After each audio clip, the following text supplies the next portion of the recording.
ορθής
Ούτε ακρότερο να σφαιρεί.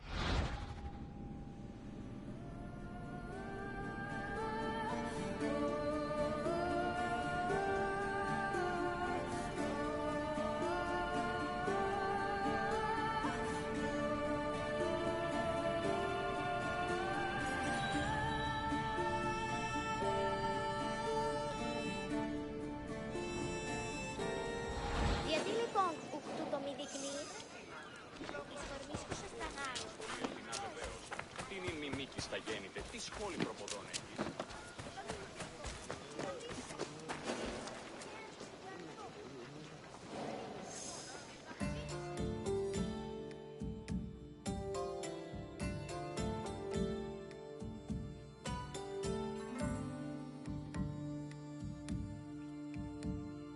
Welcome to Corinth, Wanderer.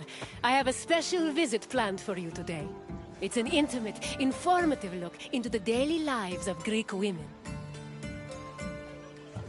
It's amazing what women could accomplish while men spent all day trying to out-debate each other at assembly meetings.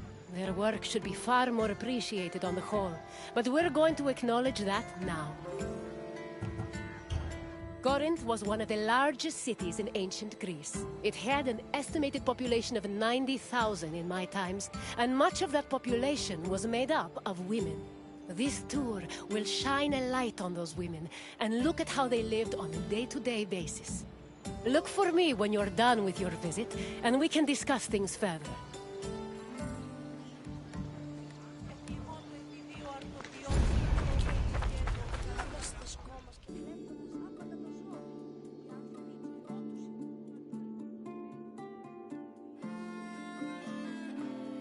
Young girls growing up in ancient Greek cities were usually raised by a nurse. They mostly stayed in the women's quarters of the house, the gunaikon, where they spent their time spinning threads and weaving. While there is not much historical evidence of young girls at play, especially compared to boys, it was still known to happen. For example, an ancient terracotta group depicts two girls playing ephedrismos. This was a competition to see who could strike an upright rock from afar using a pebble or ball. The game's loser had to close their eyes and carry the victor until they managed to touch the same rock with their hands.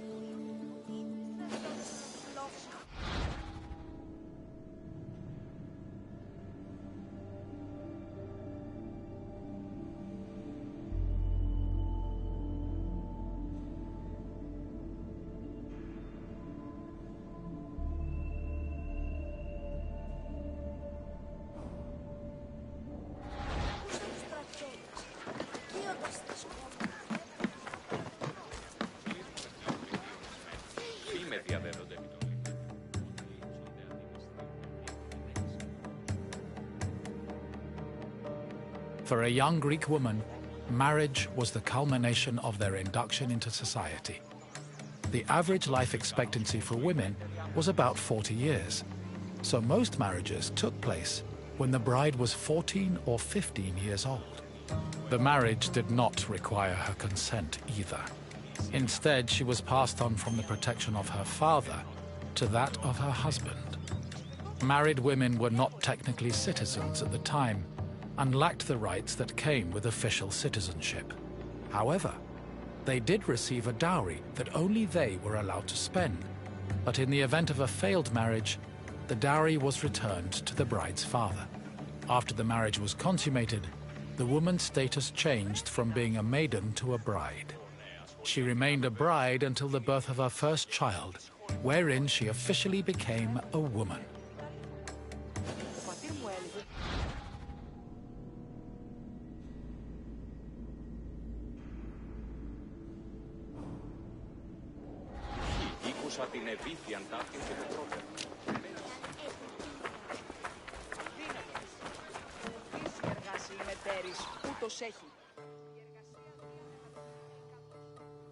Women living in ancient Greek cities were essentially forbidden from participating in political life, and most aspects of their lives were controlled by men.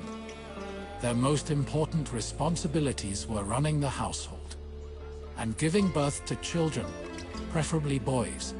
Most of the time, women's excursions outside of the house were limited to visiting other female neighbors, as per custom. The few exceptions to this strict rule were weddings, funerals, and religious festivals involving women in prominent public roles.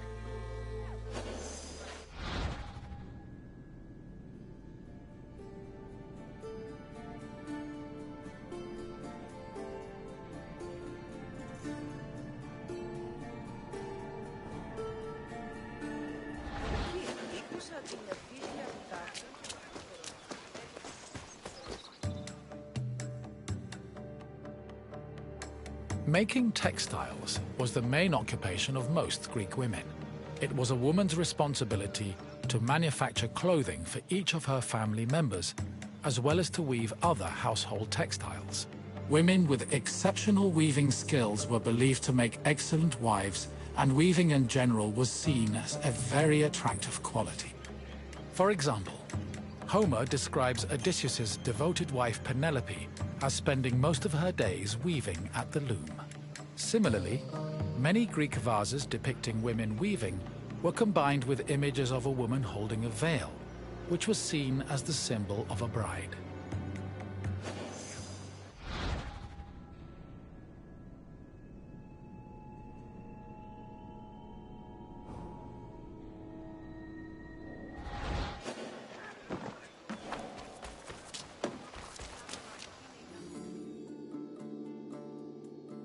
Ancient Greek women cooked in their house's kitchen area.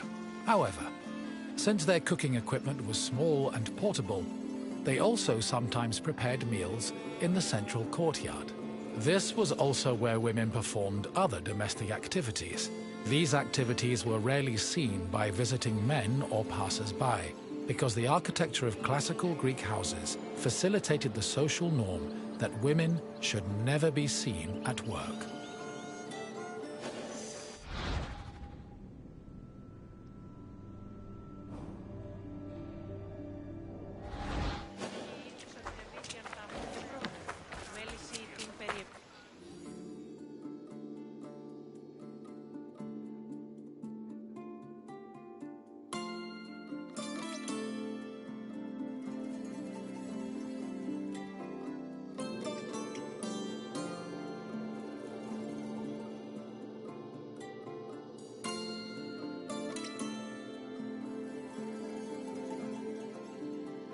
The historian Strabo relays that the Temple of Aphrodite was one of Corinth's most famous landmarks. This was largely due to the temple's female patrons. These hetairai, as they were called, were donated to the goddess by both men and women. According to Strabo, the Temple of Aphrodite contributed greatly to Corinth's wealth.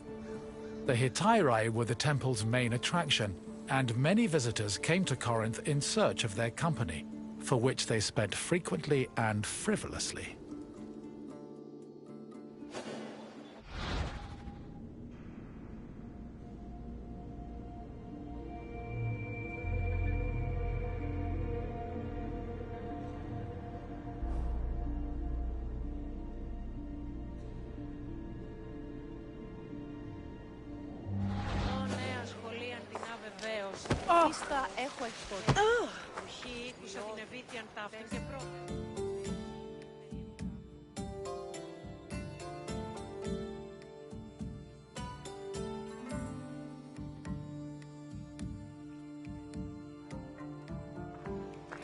Hello again, Wanderer. I hope your visit was an interesting one. Greek women lived very restricted lives compared to men, but throughout it all, they held on to their strength and dignity. Is there anything else you'd like to do?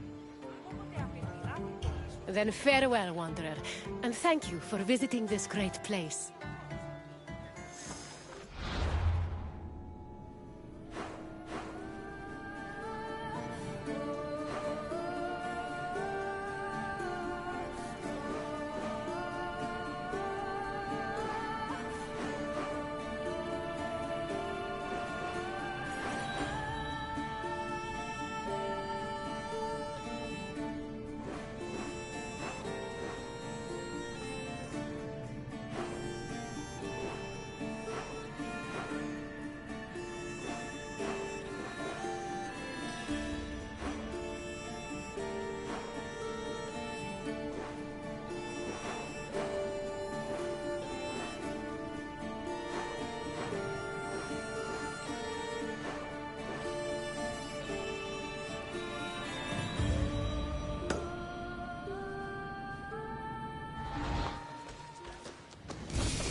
συμπεριφορά του είναι απολύσια.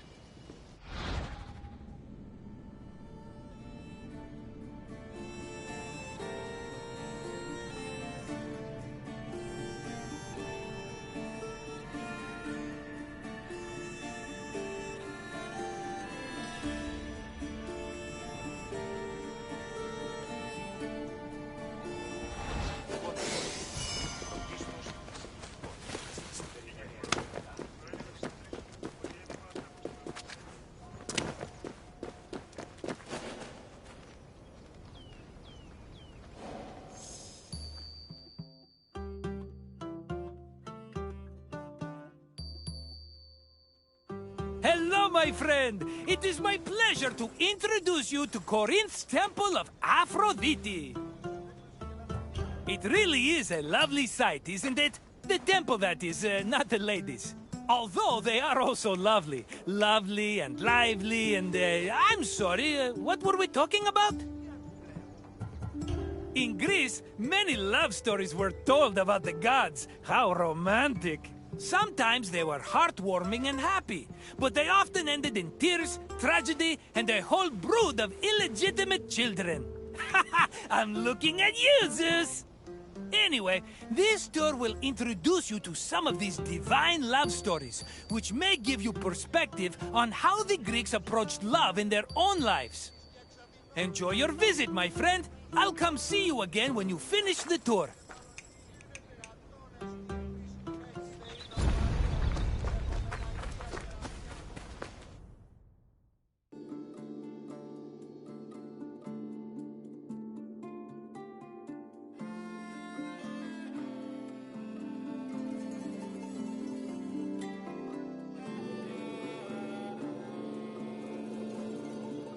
Much like Athens, Corinth had its own acropolis, called the Acricorns.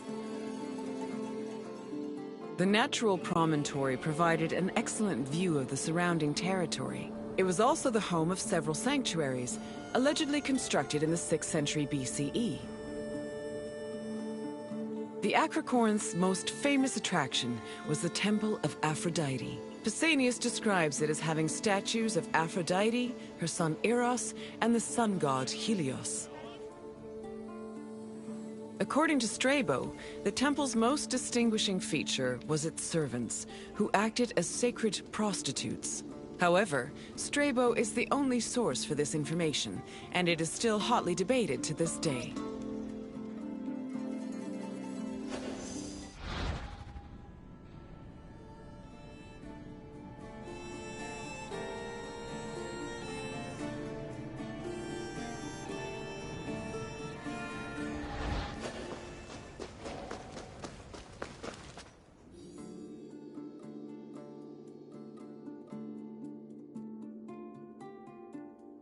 Love played a large role in countless mythological stories. Zeus himself was not immune to the feeling, and fell for both mortals and other deities. Some myths centered on forbidden feelings that led to tragedy, such as Phaedra's love for her stepson Hippolytus. While marriage was prominent in mythology, it was usually presented as problematic. For example, Aphrodite frequently cheated on her husband Hephaestus, and Medea's resentment against her ex-husband Jason eventually drove her mad enough to murder her children. These less-than-ideal depictions reflected the Greeks' idea of marriage, which they viewed as a civic duty instead of a romantic union.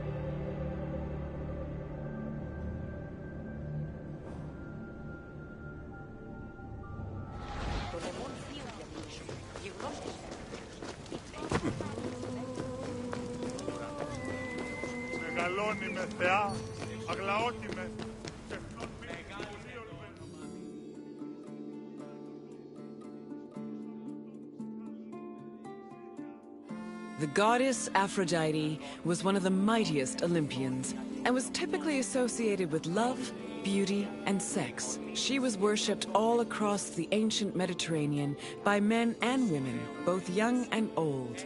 Her origins differ depending on the version of the story. The poet Hesiod says that she was born from the severed genitals of Uranus, while Homer's version of the myth names her as the daughter of Zeus and Dione. Aphrodite appeared regularly in mythological stories and had many mortal lovers. Her favorite was Adonis, a beautiful boy who died tragically in a hunting accident. Aphrodite was devastated by his death, so she created a cult called the Adonia to commemorate him.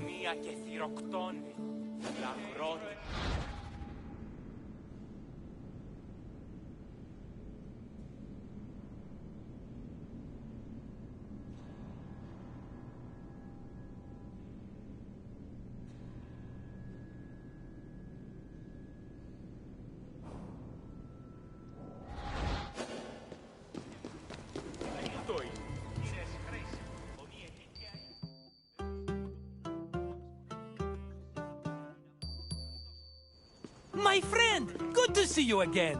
I bet you were surprised by some of the stories you heard. For a bunch of immortal beings, the gods certainly were saucy, eh? Tell me if there's anything else I can do for you. Normally, I don't let people go until they buy a souvenir. But for you, my friend, I'll make an exception.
Dan κερδάνε εν ζήτημα.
Welcome, traveler, to the ruins of Mekine. It is humbling to stand in the remnants of such a great civilization. Looking at these ruins, I am reminded that the past is never as far behind us as we think. These are the ruins of Mekine, center of the old Mycenaean Civilization. It was home to great warriors and heroes. In many ways, places like Athens and Sparta stand on the shoulders of its accomplishments.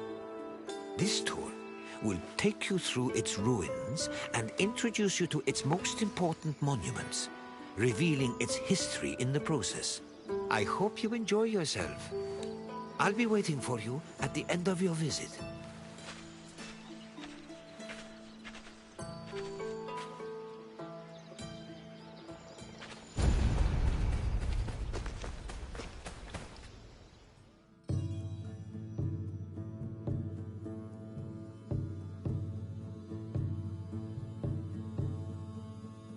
The Mycenaean Civilization flourished in the Late Bronze Age between 1600 and 1200 BCE. During this period, it was mainly located in the Peloponnese and central Greece. Mycenaeans were known for exploring distant lands.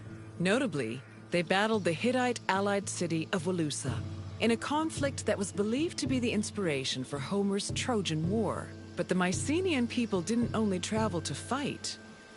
They learned much from their neighbors, the Minoans of Crete, such as how to write syllabic script on clay tablets. Such tablets provide evidence that Mycenaeans spoke an early form of Greek.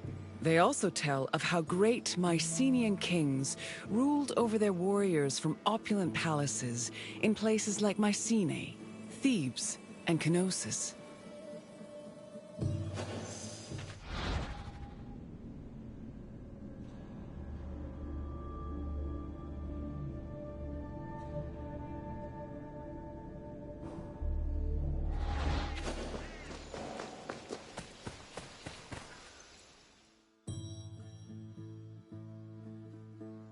The entrance to Agamemnon's citadel, or the Lion Gate, is one of the most iconic monuments in Mycenae. It is impressive for both its height and for the intimidating rendering on its relief, which depicts two lions standing on either side of a column. Unfortunately, the lions' heads, which were presumably made of a precious metal or higher quality stone, have been lost to time. The gate was most likely meant to greet a triumphant king returning home from successful military campaigns and to awe foreign visitors.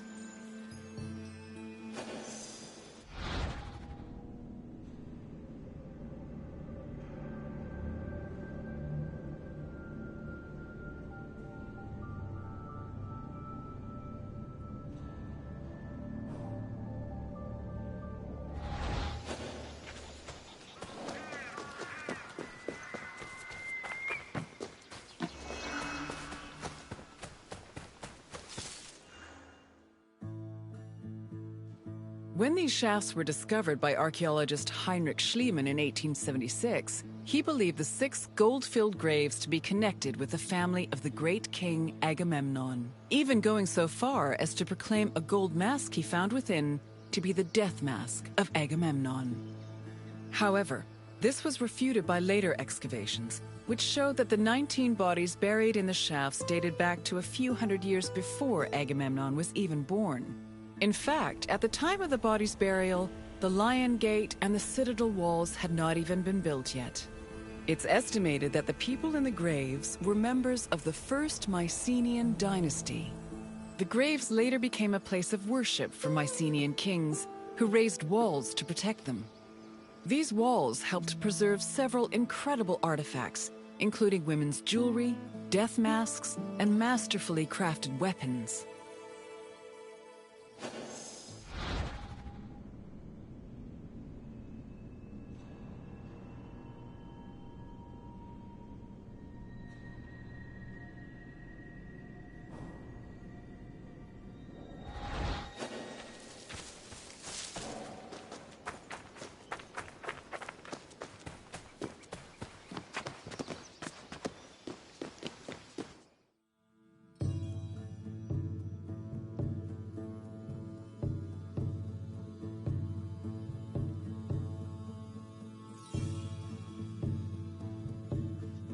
By 1250 BCE, Mycenae was at the height of its power, and its living quarters and workshops were numerous. Houses were built everywhere, from the top of the palace's hill near the king's residence, to the slopes and terraces within the walls, to the nearby hills outside the citadel. At one point, the citadel's walls even had to be enlarged to make room for more quarters. The people who lived inside the citadel were those with high status in either the military, religious, or administrative sectors of the kingdom. This is reflected by the ceramic and metal vessels inside the houses, as well as their painted plastered walls.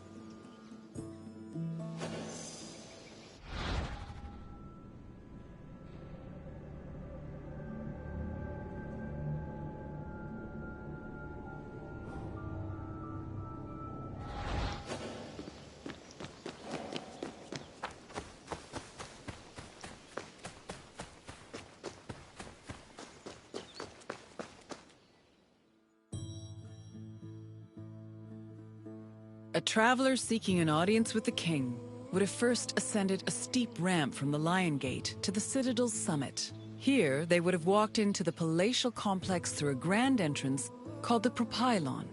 Once inside, their gaze would immediately be drawn to the palace's main hall, a monumental area known as the Megaron. The vividly decorated Megaron, which glittered with precious objects and colorful frescoes in its heyday, was where the king would have received the traveler. If the king was feeling generous, he would have shared with the visitor the palace's most marvelous feature, its commanding and majestic view, which stretched from the plain of Argos to the gleaming Aegean Sea.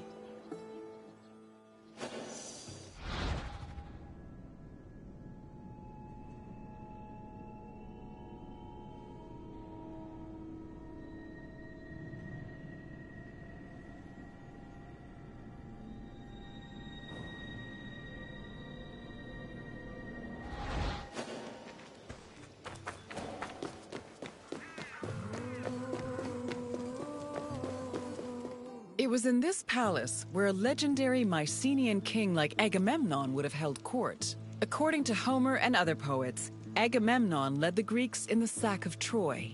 Stories say that he was a fearsome warrior on par with Achilles, but also an overly ambitious and arrogant ruler. He sacrificed his own daughter, Iphigenia, to convince Artemis to grant his ship's passage to Troy. After conquering the city, he returned to Mycenae with mounds of riches, and a Trojan named Kassandra as his concubine. Agamemnon's wife, Clytemnestra, was not pleased with her husband's sacrifice of their daughter. She plotted to murder her husband out of anger.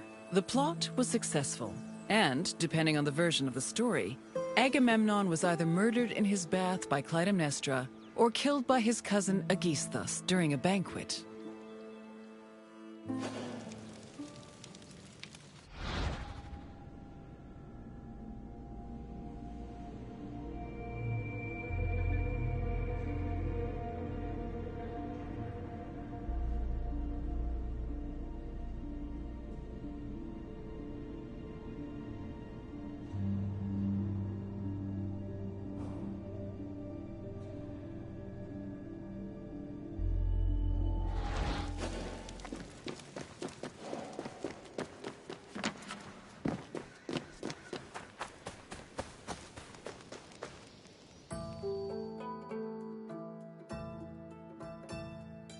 You've completed the tour.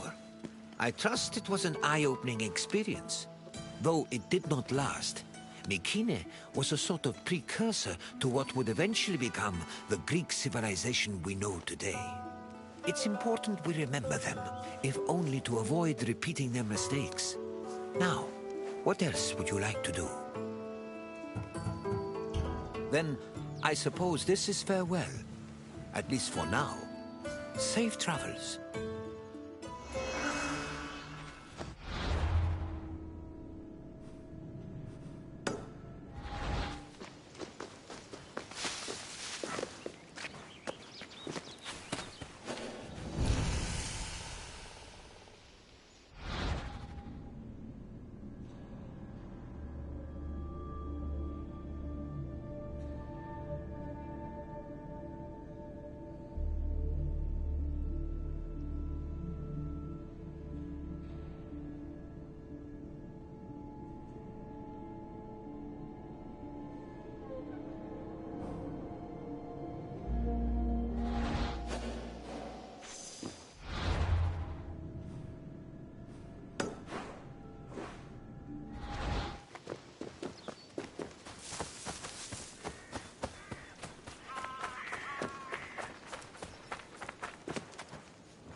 Μεγαλώνει με θεά, αγλαότη.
Welcome to Argos, Traveler. I have always admired the dedication of Greek metalworkers. Without them, we would not have the inspiring monuments that stir the hearts of Greek citizens everywhere. This is Argos, one of the oldest cities in Greece. The Argives were an ingenious people, famous for innovations in areas like military tactics. However, what they were most renowned for was their metallurgic artistry, especially with bronze. I hope you enjoy yourself. Look for me at the end of your visit.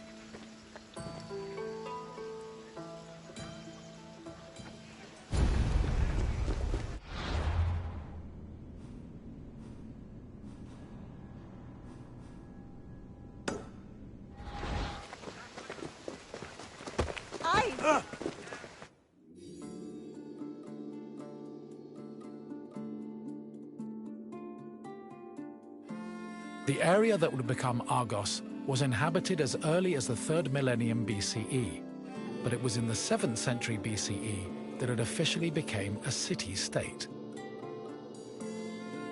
One of Argos's major pillars was its metallurgical industry. As far back as the 8th century BCE, the city was famed for making products like long dress pins and tripod cauldrons, as well as impeccable body armor. In addition to their technical excellence, the Argives were also creative, as seen in their masterful bronze sculpting, which became prominent in the city during the 6th and 5th century BCE.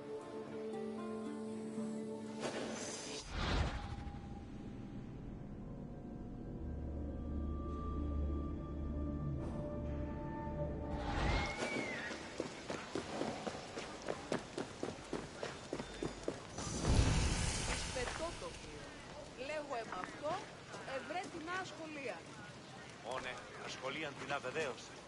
Τι νίκη στα γέννητε, τι σχόλοι προποδόν έχεις. Ουρ δύναμε πιστεύει τούτο.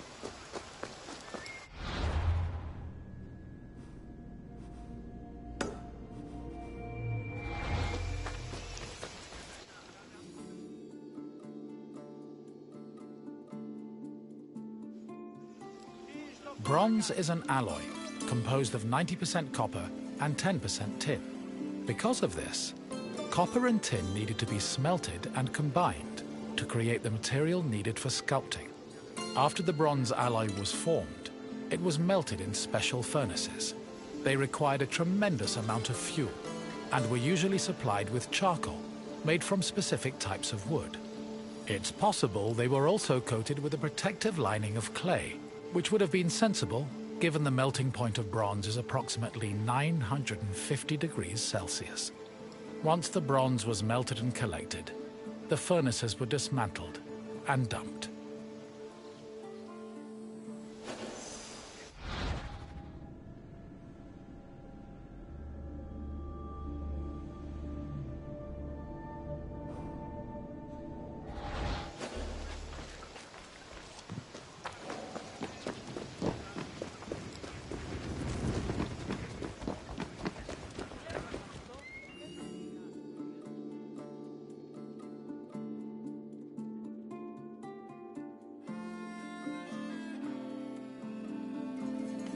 In the 8th century BCE, most small-scale statues were molded using a complicated and lengthy method called solid lost wax casting. From the 7th century BCE onwards, metalworkers adopted the more efficient hollow lost wax casting. At its core, this process involved using sculpting models from wax, making molds over these models, then filling the molds with bronze to produce the desired shapes. The process was advantageous because it saved on materials, produced lighter statues, and reduced the chance of possible defects.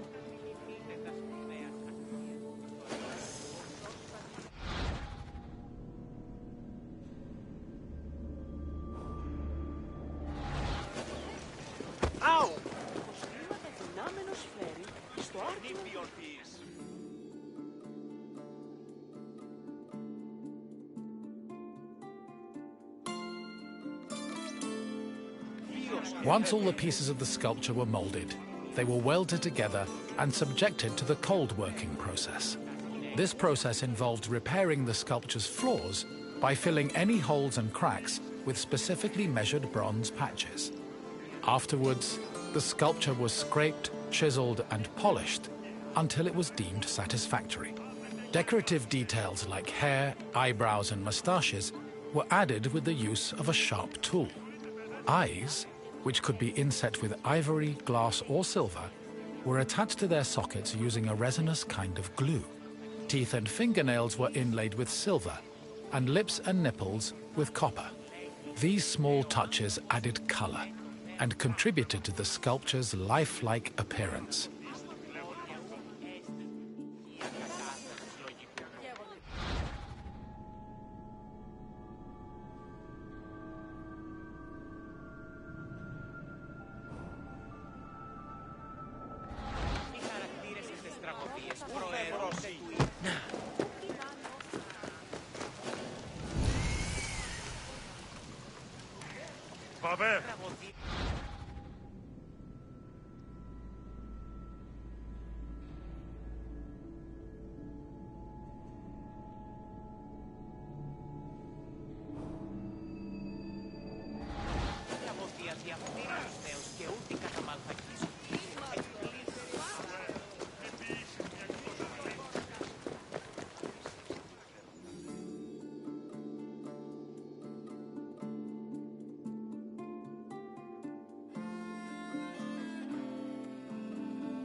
Bronze sculptures have a long and varied history in Greece. During the geometric period of 900 to 700 BCE, the sculptures mainly depicted idealized heroes, charioteers, and horses, and most of them were dedicated to sanctuaries. The Orientalizing period followed in the 7th century BCE. During this time, Greeks began adopting sculpting techniques from the East, and the depicted statues expanded to include mythological creatures like griffins and sphinxes. The Archaic period saw statues that reflected a better understanding of human anatomy, which eventually culminated in the realistic and powerful human sculptures of the Hellenistic period.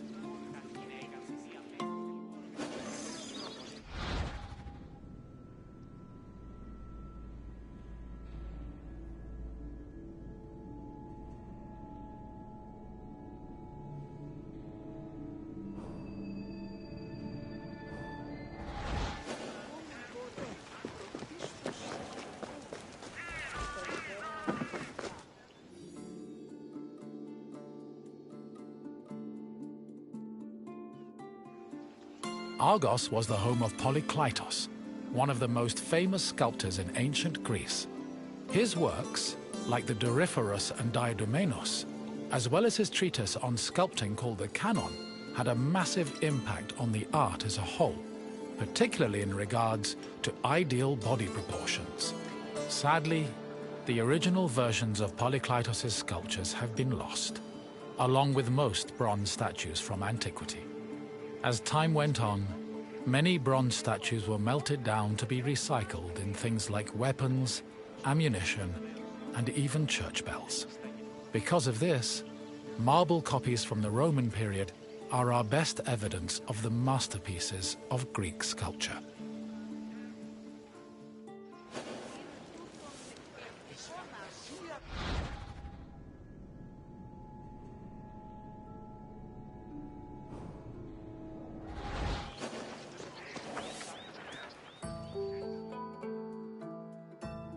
I see you have completed your tour. I trust you have a new appreciation for Greek sculptures after learning of the heart and soul that was poured into each step of their creation. Now, what else would you like to do?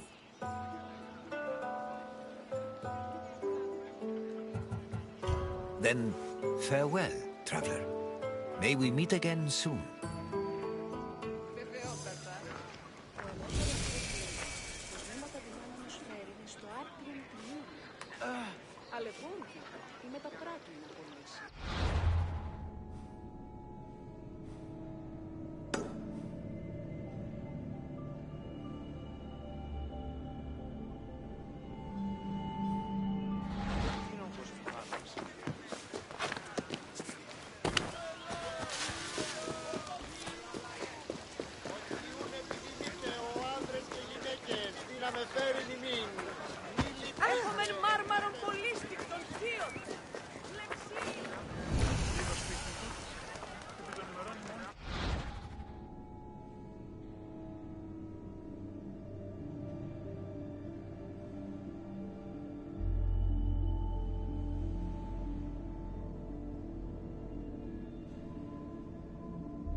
Είδος πίστην τούτης, επί των ημερών ημών.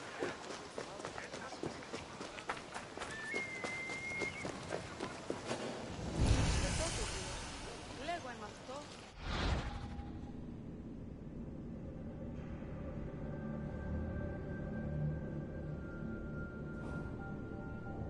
Νέα σχολεία την αβεβαίωση.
Welcome, traveler, to the Sanctuary of Asclepios, a place of rest and healing. The Sanctuary of Asclepios is an amazing place, even for those with only a passing interest in medicine. It was a fascinating location, combining the mystical, religious, and scientific. And if someone happened to pass out, they'd luckily be surrounded by skilled physicians. This is the Sanctuary of Asclepios, the god of medicine.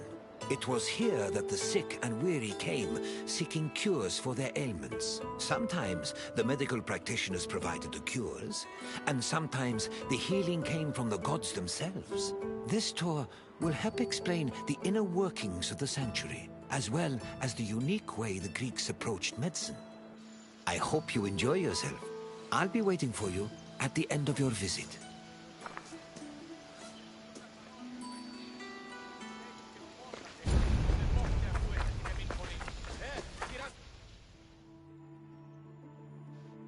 The ill and infirm came to this sanctuary to pray and offer sacrifices to Asclepios, the god of medicine. According to myth, Asclepios was once a mortal physician who eventually became a god.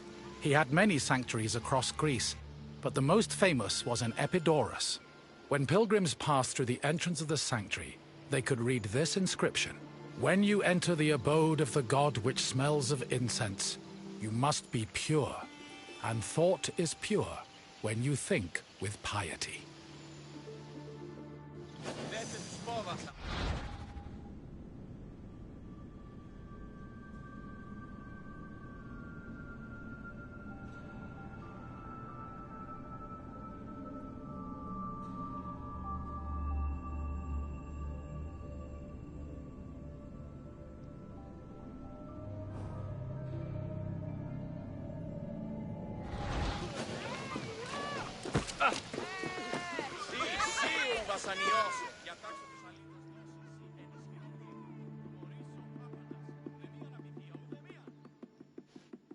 Medical steles constituted a sort of hub between medicine, religion, and the divine.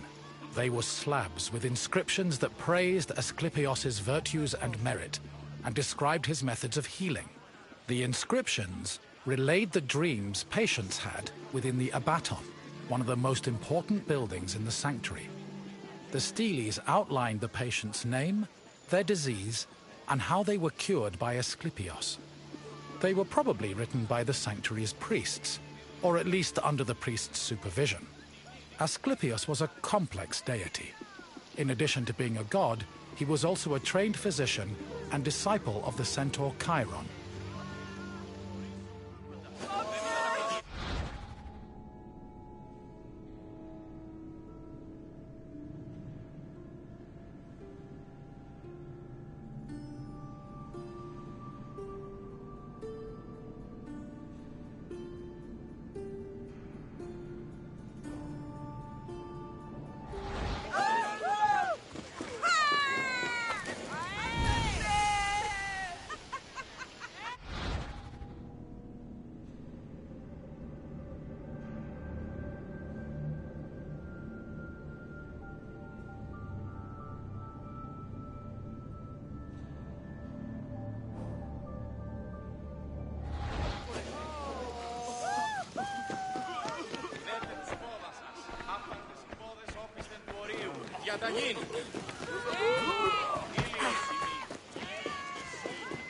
Διατί διονύζομαι τους νύχους, διασώζονται ούκοι.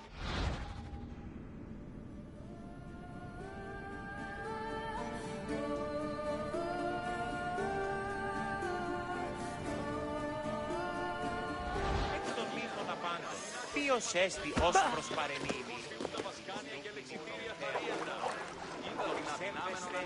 Η φλασκία είναι ωραία, μηδενός αντιτίμου σχεδόν. Πολύ συντάφτα σύντομα στους στασίους.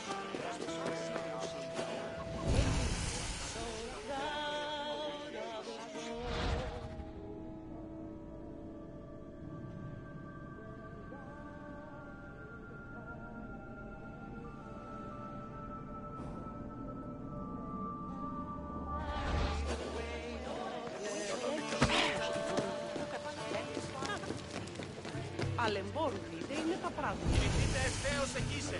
Ήμογε, ουδείς ημών το σου το ισχνός, ουδείς το σου το αδύναμος εστί.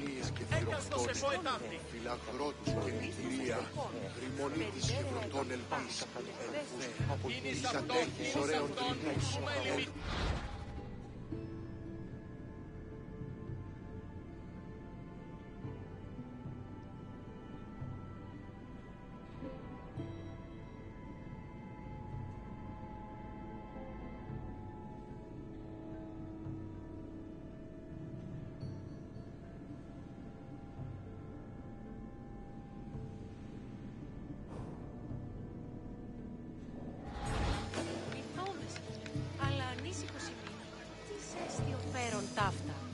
Επικαλούμεσαι, Μάκαρ πολιόνιμε, Ηρίφωνε.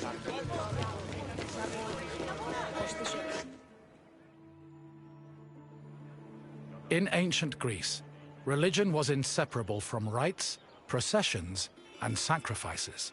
This was no different in Epidaurus, and visitors to Asclepios' sanctuary needed to prepare themselves accordingly. Pilgrims cleaned themselves in order to be pure, then offered Asclepios food like honey cakes, cheesecakes, baked meats, and figs. The food was placed on the sanctuary's holy table, where it was presumably later taken by priests. After the preliminary offerings, visitors were allowed to enter the abaton, where they would hopefully encounter Asclepios in a dream. Medical steles also mention that healed patients sometimes gave additional offerings to Asclepios as thanks for being cured.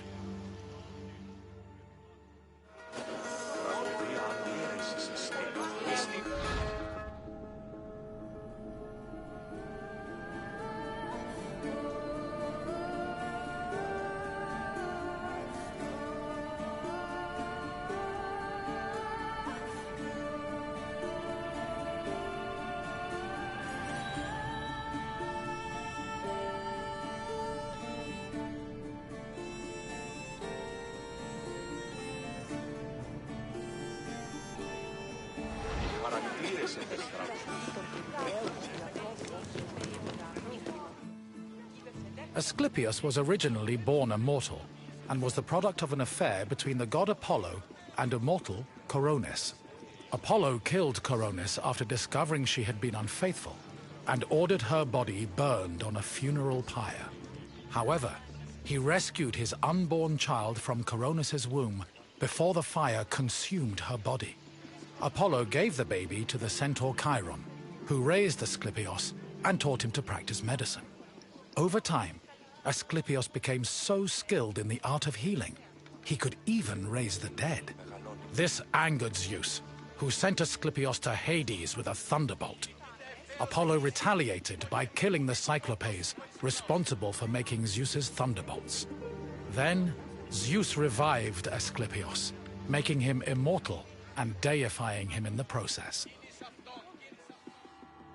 In sculptures, pottery, mosaics, and coins, Asclepios was portrayed holding a staff intertwined with a sacred snake. The staff is a symbol of medicine that still endures to this day.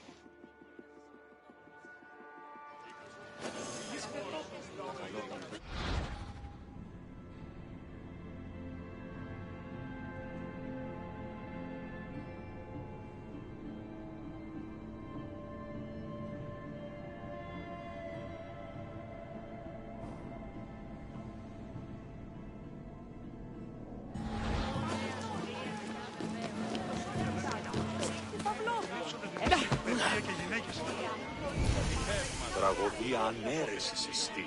Εστί μιας... Η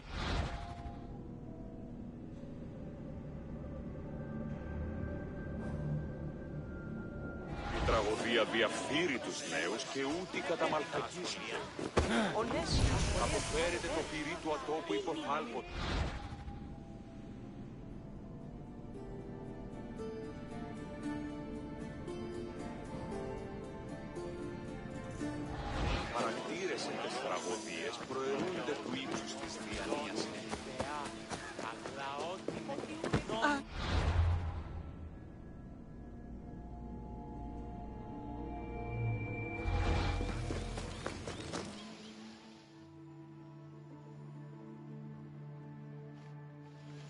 The epitouteon was the priest's residence.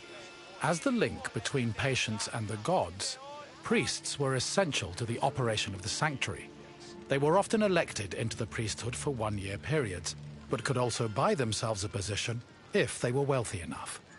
In addition to interpreting patients' dreams in the abaton, priests both supervised and performed sacrifices and rituals. During these functions, they were usually clad in white.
Ναι, αισθάνομαι διβέλτιον.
The abaton was built in the northern boundary of the sanctuary, where it surrounded a sacred well whose water was believed to have therapeutic properties.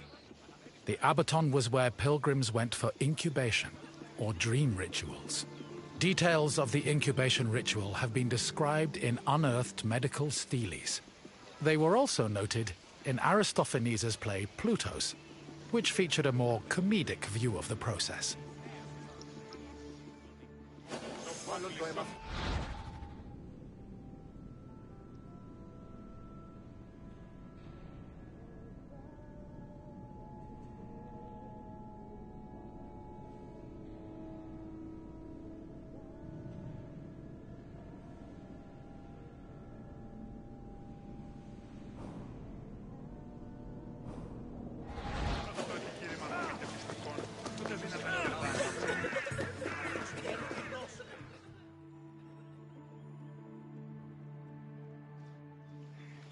Incubation was the dream ritual pilgrims experienced in the abaton. After completing the necessary preliminary rituals, pilgrims were allowed to enter the sacred building, where they lay prone. As they took in the smell of burning incense, the sanctuary's priests extinguished the oil lamps and asked them to sleep in silence. Once they were asleep, Asclepios would appear in their dreams and give his medical advice. The advice included diet and treatment recommendations, as well as requests for specific offerings or religious rituals. Upon waking up, priests interpreted the patient's dreams, unless a patient had been miraculously healed in their sleep. However, if a patient was completely beyond help, they were removed from the abaton. This was to adhere to a ritual law that stated that no one could die or be born within the building.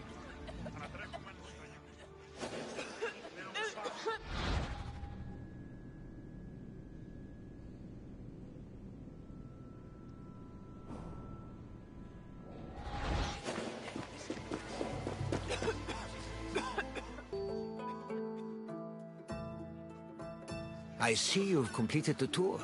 I hope you enjoyed your time in the sanctuary. As you can see, gods and miracles were just as important to the healing process as medicine was. Now, what else would you like to do?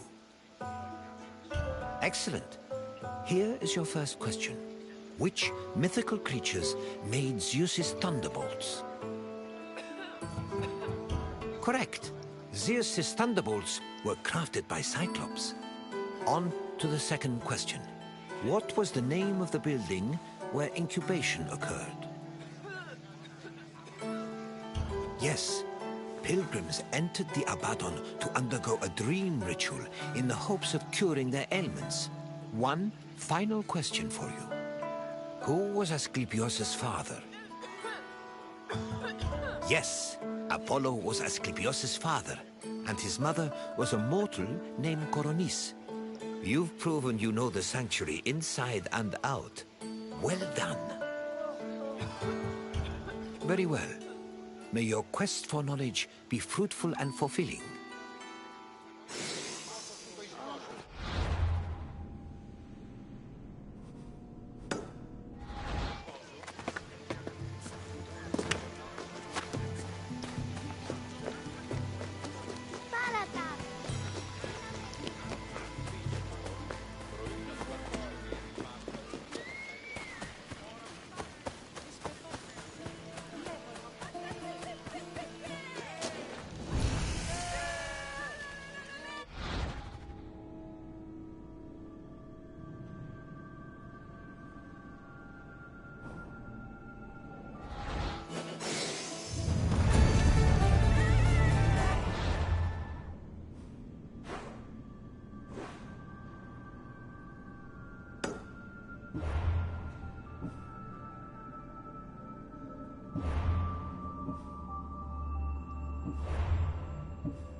Μάλλον το αίμα αυτό λέγαμε.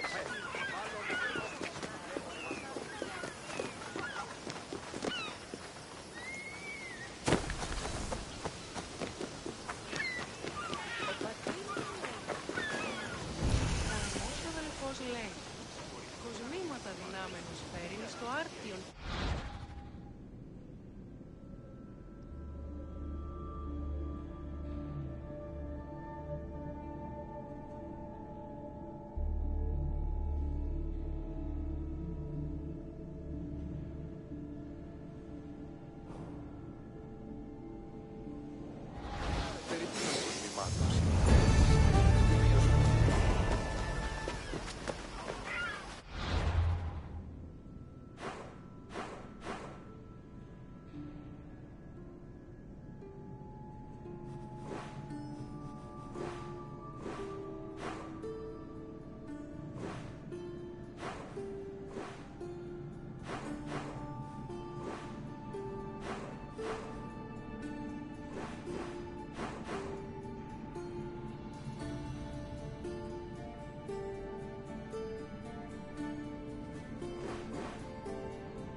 στηρική.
my friend. I see you followed your nose to this lovely... perfumery? Perfume yard? Perfactory? Yes, let's go with perfactory. A word of advice from a former perfume peddler. Never start your sales pitch with, "You smell like you could use some perfume." It has a surprisingly low success rate. This sensuous little island is where perfume was produced. Your nostrils are in for a treat, unless you're allergic, in which case I could sell you a wonderful remedy for a very reasonable price. No? Okay then. I'll check in on you at the end of your visit. See you soon, my friend.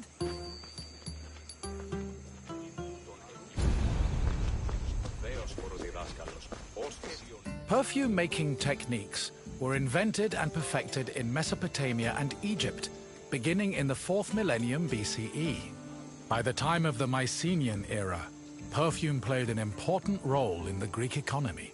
Mostly reserved for kings, priests, and aristocrats in the beginning, it later became more widely available during the classical and Hellenistic periods. Greeks used perfume for more than just personal cosmetics. It also had sacred uses. For example, cults would sometimes anoint their god's statue with perfume, and it was also used during rituals like weddings and funerals. Food and wine could also be scented with perfume to add to a meal's presentation. The art of making perfume was part of medicine and pharmacology, and physicians devoted entire books listing the best perfume recipes.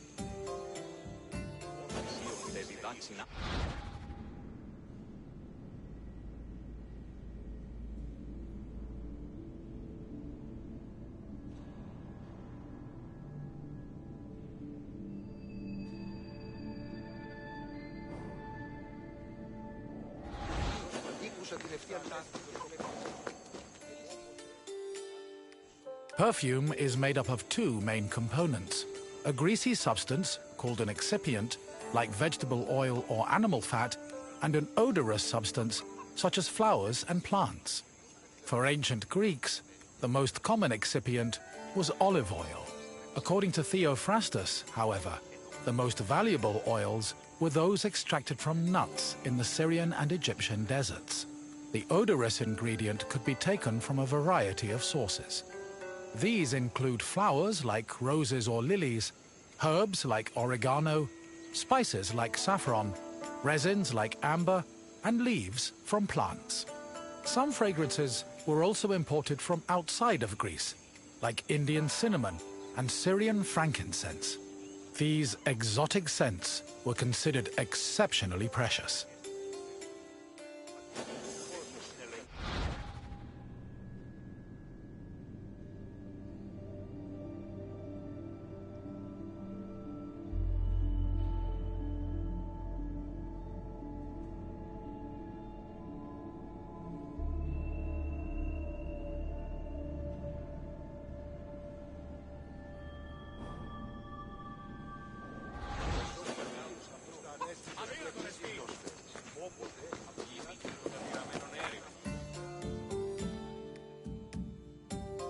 Mixing scent into the fatty excipient was called enfleurage, of which there were two methods. If the flower being used for the scent was fragile, the preferred method of extraction was cold enfleurage, which required an oil-soaked cloth. First, the cloth was rubbed against the flower's petals, saturating the oil with the scent. Then, the cloth was pressed to wring out the scented oil. Hot enfleurage involved heating the excipient before mixing in the scented substance.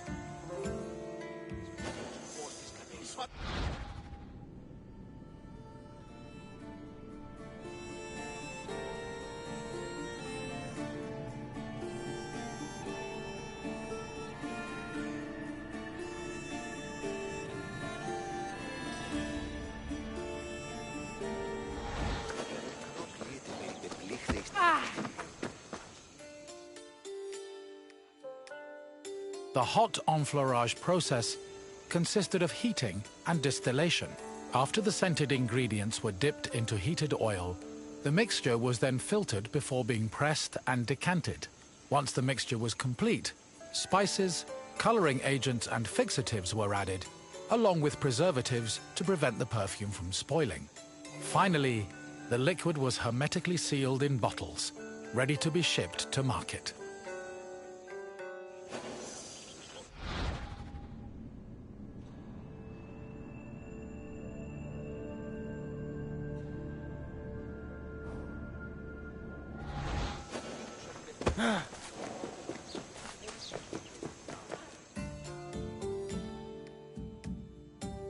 Perfume was usually bottled in ceramic or glass flasks, but more luxurious fragrances were contained in ornamented and painted flasks. Lekythoi and alabastra were elegant bottles designed for women, while arabaloi were used by athletes.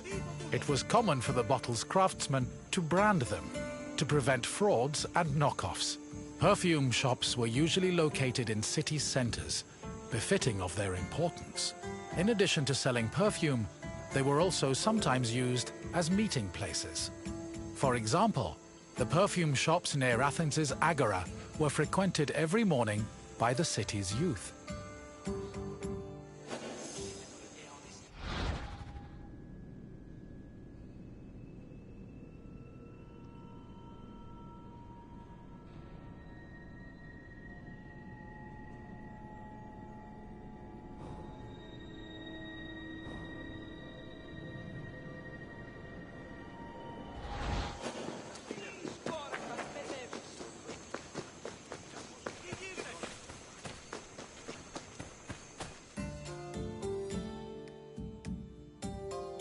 The main purpose of perfume was to attract members of both the opposite and the same sex. We can trace this practice back to a scene in the Iliad, where Hera used perfume to seduce Zeus. Similarly, hymns about goddesses like Demeter and Aphrodite always mention their pleasant smell, further solidifying the belief that scent and seduction went hand in hand. However, perfume was also a mark of social status. Athletes covered themselves in perfumed oils during their training and at symposia, and citizens were judged based on how anointed, shiny, and perfumed their bodies were.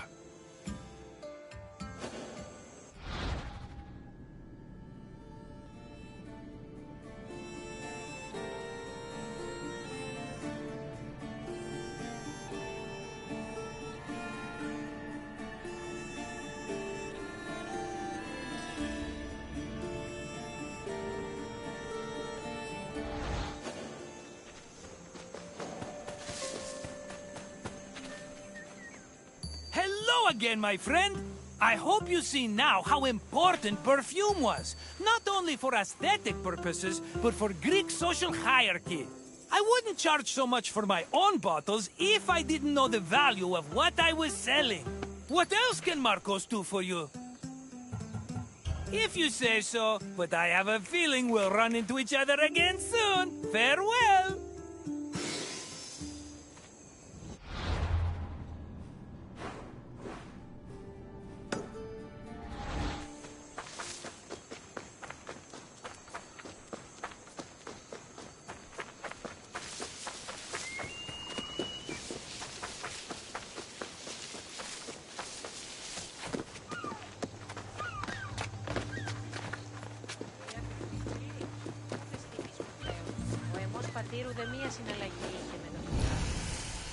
Ποσός πατήρης θα ανέσχυτος κλέφτης ύπων.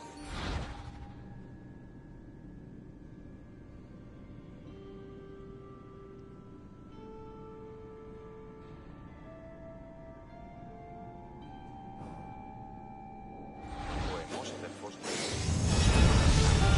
στο άτομο. Αλεμπόρου δείτε ή με τα πράτου είναι απολύσει.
εσύ.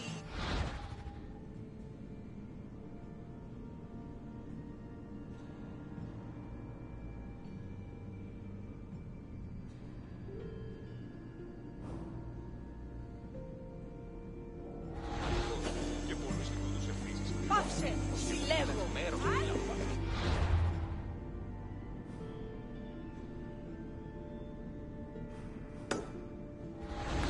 Διαρωτώ με η στρατολόγηση της γέννησης. Μάθε.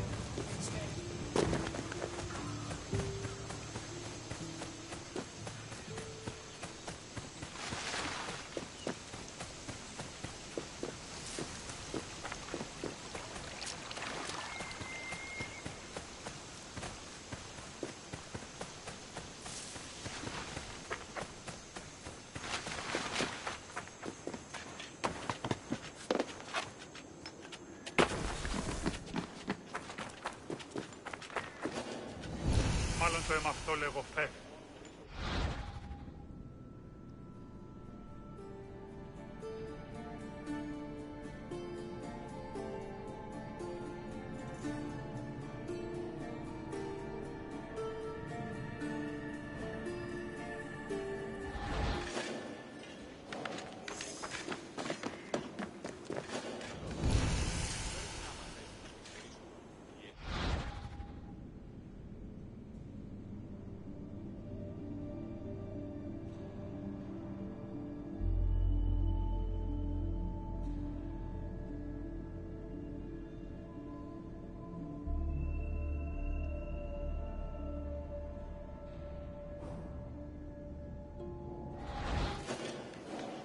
Κοιμηθείτε.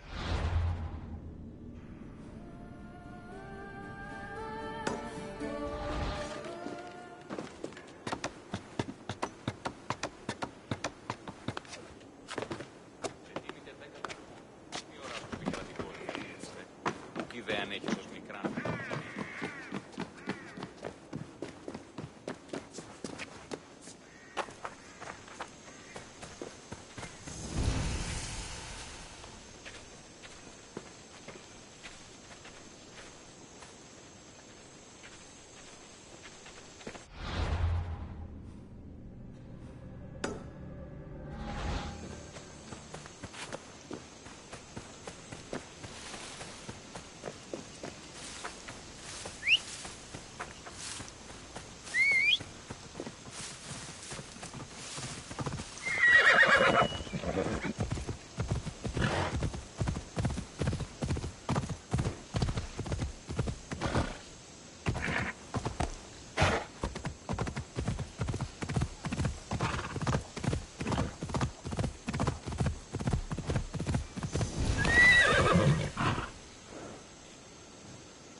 Θείολβε, πολυλίστη λυτήρα κακών, ιστρούσα πρωτών ψυχάς.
τραγωδία διαφθείρει τους νέους και ούτοι καταμαλθακίζονται.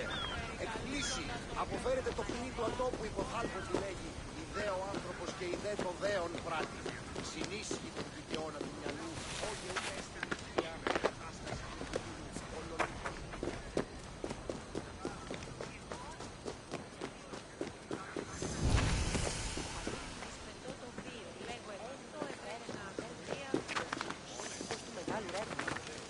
Τι άραγε εννοείς? Υπάρχει συστάση?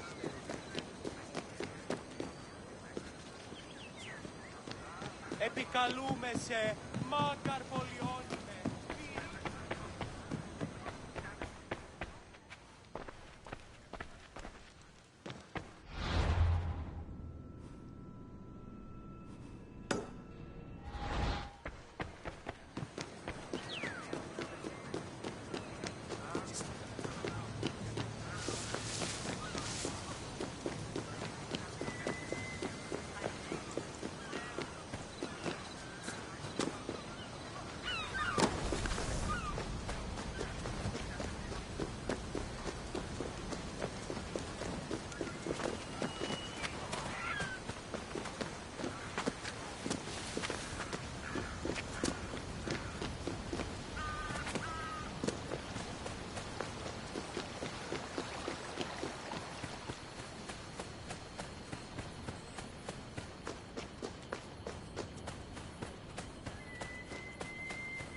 Καλώνυμε και πολιώνυμε, χθονία και θυροκτώνε, φυλαγρώτη και λιθ...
Welcome to Knossos, Traveler, where the Minotaur once prowled. Some say, if you listen closely, you can still hear echoes of the Minotaur's ferocious bellowing. Of course, it may only be a trick of the wind. Perhaps.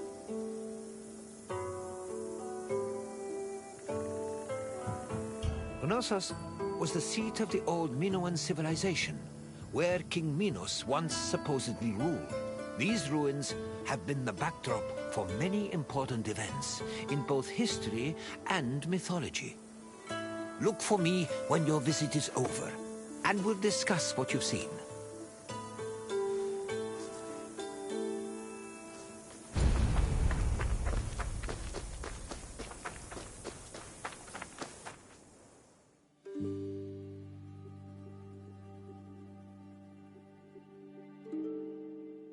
The island of Crete was first settled around 8000 BCE. Over time, significant towns and maritime trade began to develop. Palaces were built, destroyed, and then rebuilt, culminating in what archaeologists call the Neo-Palatial Period, which began around 1700 BCE. This period lasted for over 300 years, and is considered the golden age of Minoan civilization. The largest palace of this period was located in Knossos and featured maze-like complexes of workshops, temples, courts, throne rooms, and living areas, as well as paved roads and advanced plumbing and draining. Trade and external relations were important to the Minoans, and their networks extended across the eastern Mediterranean. As a result, the people of Crete and the lands they traded with often influenced each other and exchanged ideas, usually through peaceful interactions instead of military conflict.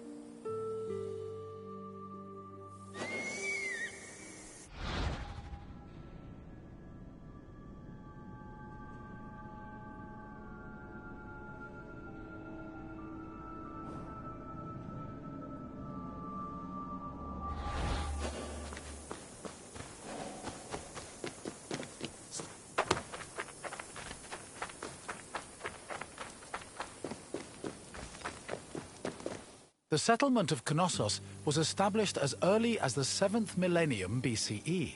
Today, one of the site's most notable landmarks is the palace ruins, located on the Kafala Hill. The ruins are split into two phases: the old palace, which has been poorly preserved, and the new palace. The new palace of Knossos had a surface area of approximately 13,000 square meters, making it the largest Minoan palace.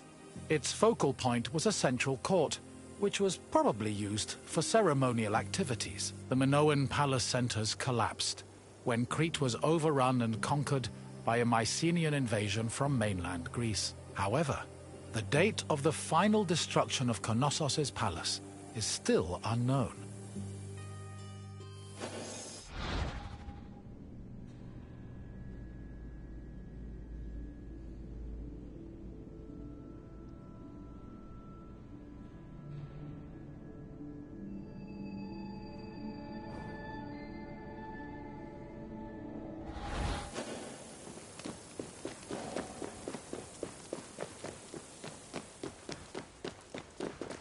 During the new palace phase, the ground floor was dedicated to economic activities and contained large storage rooms. The residential quarters, which notably had toilets, were located southeast of the central court, at the foot of the grand staircase. The palace was lavishly decorated with wall paintings, depicting things like bull-related sports and richly dressed women. Large stone horns of consecration which were important Minoan religious symbols, hung prominently in the West Court. Other notable parts of the palace include the theatrical area, which is believed to have served as a viewing space, the tripartite shrine, which was dedicated to the worship of an important Minoan deity historians refer to as the Mother Goddess, and the Piano Nobile, a grand space located on the palace's second floor.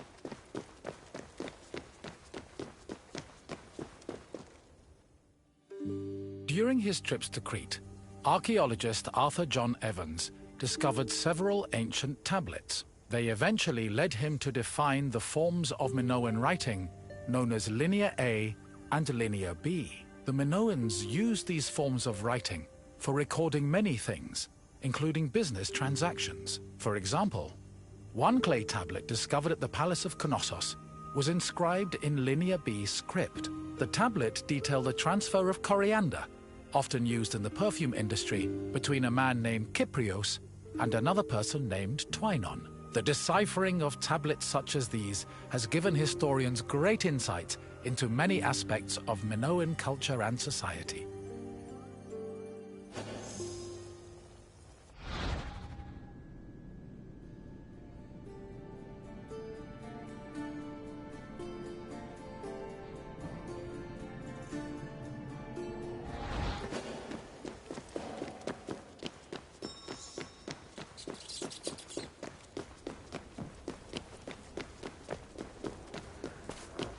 According to myth, the half-man, half-bull Minotaur was born after Queen Pasiphae slept with a bull sent by the gods as punishment upon her. This embarrassed King Minos, but he could not bring himself to kill the Minotaur. Instead, he hid the monster in a labyrinth constructed by Daedalus.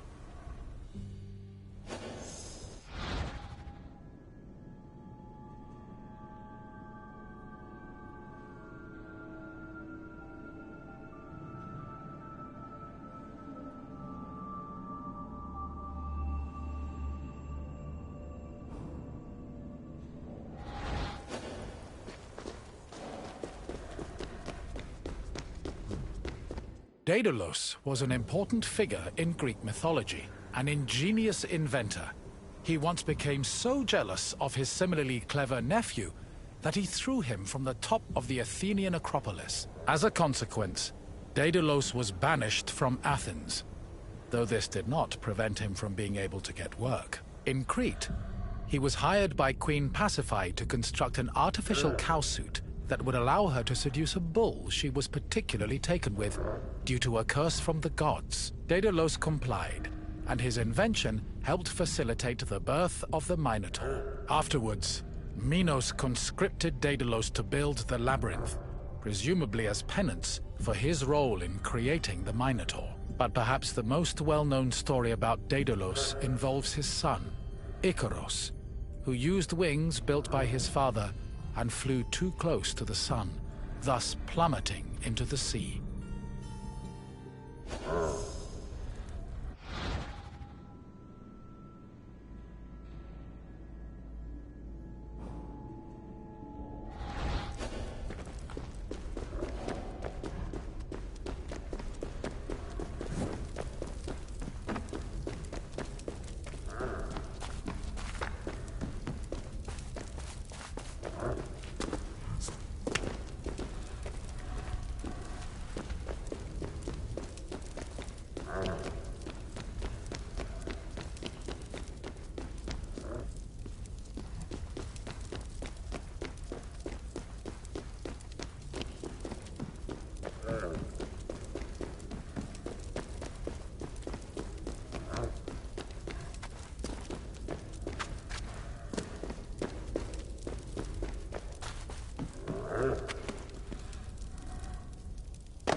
Some time after the birth of the Minotaur, King Minos' son Androgeos was killed in Athens by the same bull that impregnated his mother. An infuriated Minos demanded that Athens send 7 of their noblest men and 7 of their most virtuous women to Knossos every year. After being carried to Crete aboard a ship with black sails, the men and women would then be cast into the labyrinth to be eaten by the Minotaur.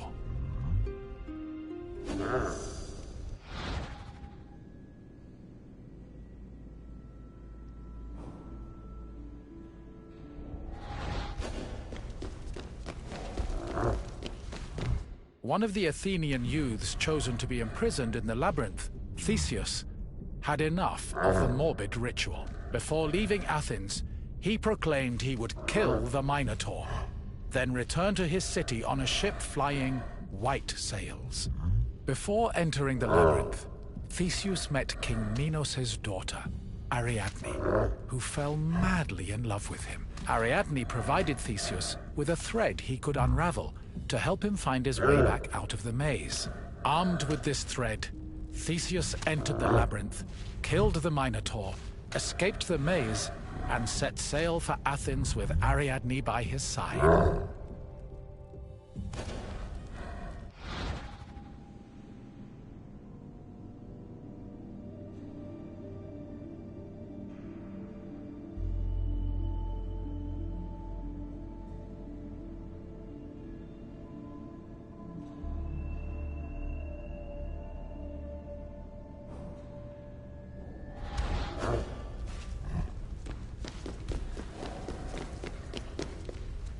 I see you found your way through the maze of ruins. The Minoans played a large part in shaping Greek myths, but also in introducing influences from other places and cultures. Now, what else would you like to do? You want to test yourself? Very well. Let's begin with a simple question. On which island was Knossos located? Yes, Knossos was located on the island of Crete. Time for another question. Which hero killed the Minotaur? Correct. Theseus slew the Minotaur, then escaped the labyrinth thanks to some thread from Ariadne. Now for the last question. What did Daedalus build for Queen Pasiphae? Yes. Daedalus made Pasiphae a cowsuit, so she could seduce the bull she was cursed to love. Congratulations, traveler. You are a true student of history. Farewell, traveler. I hope you enjoyed exploring the ruins.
Daedalus was an important figure in Greek mythology, an ingenious inventor.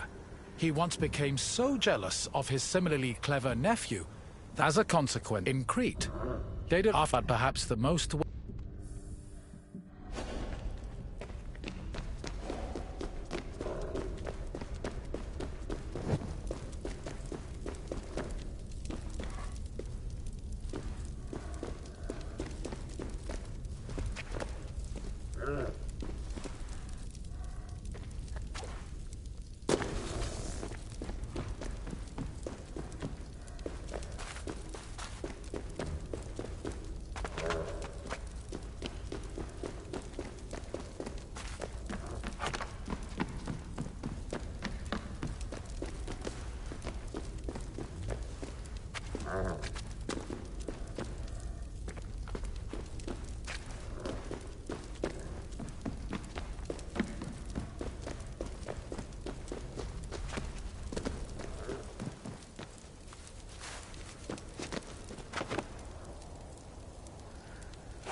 Εκαστέα ημινέικη και αξίε των τραγωδοποιών. Ως δια των υποκριτών, τραγωδία ανέρεσης εστί. Εστί μιασμός μη.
Επικαλούμε σε μάτα, πολυόνυμα, γλύκολε και διετάρα.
εσύ τα εμπορεύματα και του ευξήνου πόντου. Είναι η καυτή τραγωδία.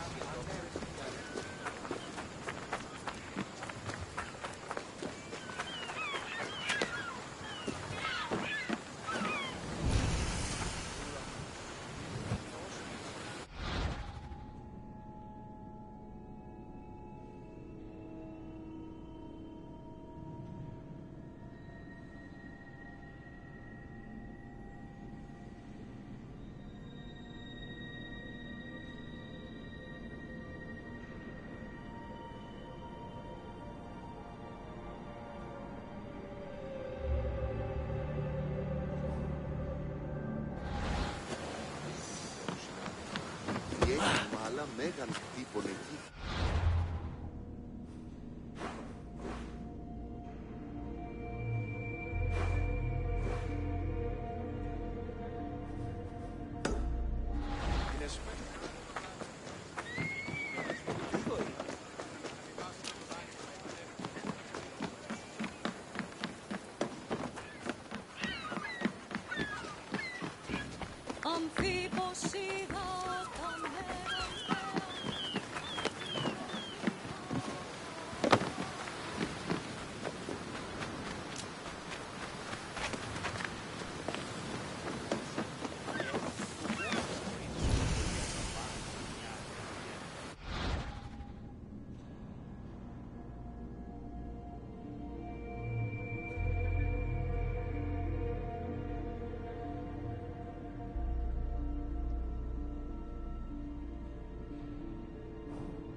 Λέγωση οι πειράτες.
Αυτό λέγω, φεύγω.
Διαδιαφθείρει τους νέους και ούτε καταμαρτύρει.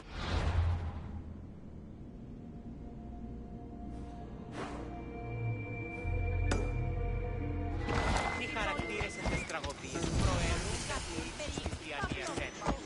Τραγωδία, εκλαμβάντα, αναλυτρίες ομένες.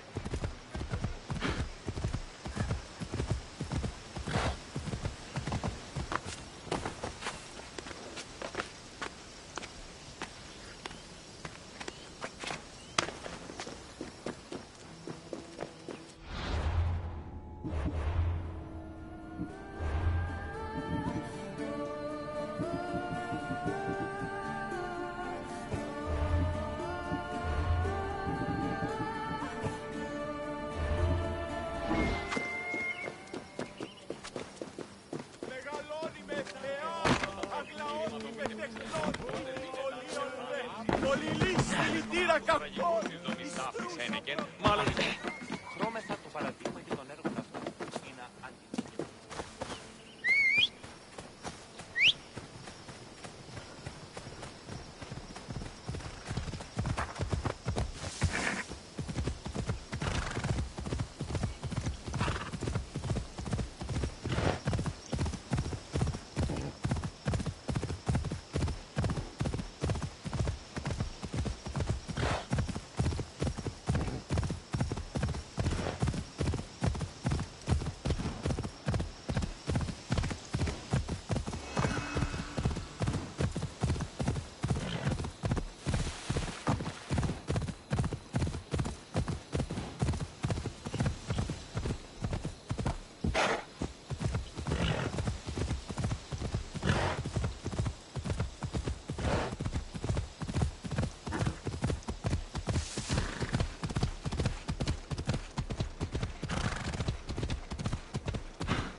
Greetings, my friend.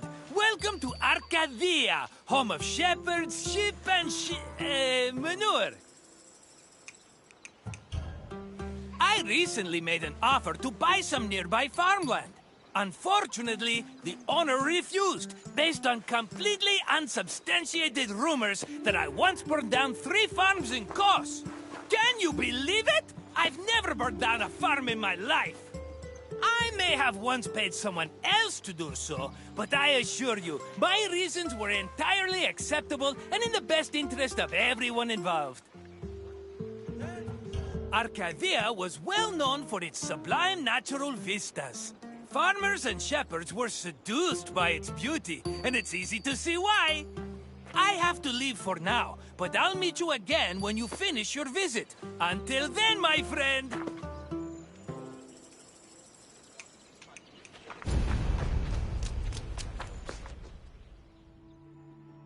Grain was a staple of the Greek diet, to the point where Homer referred to his compatriots as mortal eaters of bread.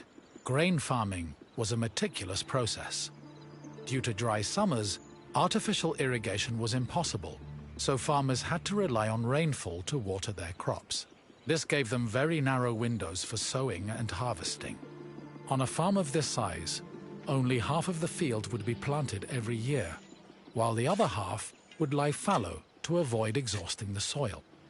According to the poet Hesiod, the best time to sow grain was in autumn, and the best time to harvest it was in May. Fortunately, if farmers missed their opportunity, they also had a chance to plant millet in the spring.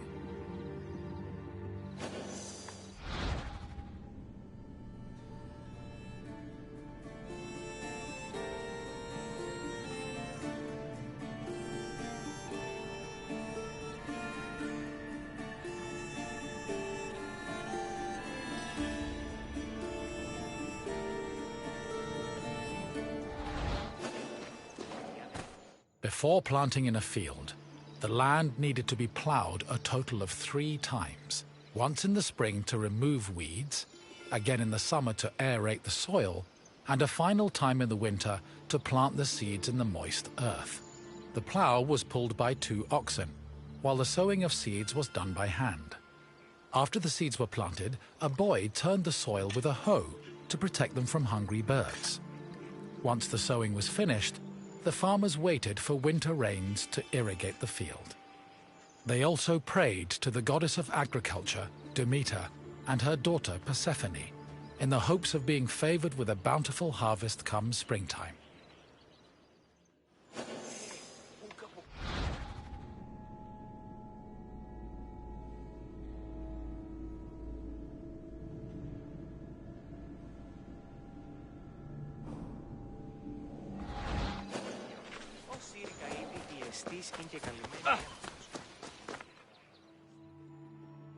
Grain was harvested in the spring using a curved knife called a sickle. With their backs to the wind, the reapers cut the plant stalks and left the sheaves behind before moving through the rest of the crop. Once the harvest was mowed, the sheaves were brought to the threshing floor.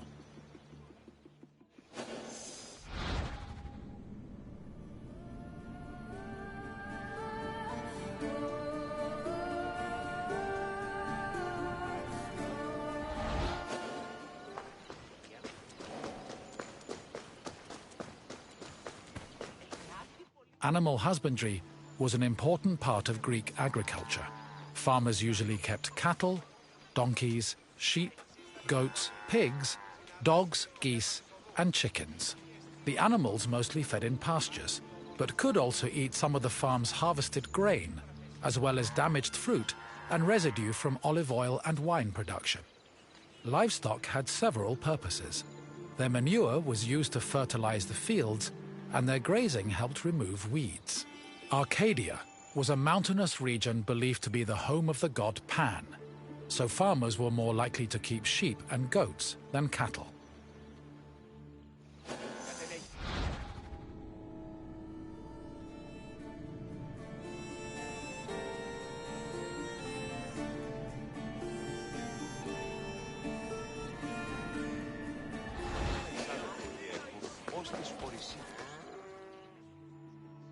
Most farming tools were simple, handmade implements made of wood and occasionally tipped with iron. The most complicated tool was the plough, which was made up of several parts, including a beam, a drawbar, and a yoke. A two-pronged hoe, meanwhile, was used for tilling soil, and farmers also had tools for digging and weeding.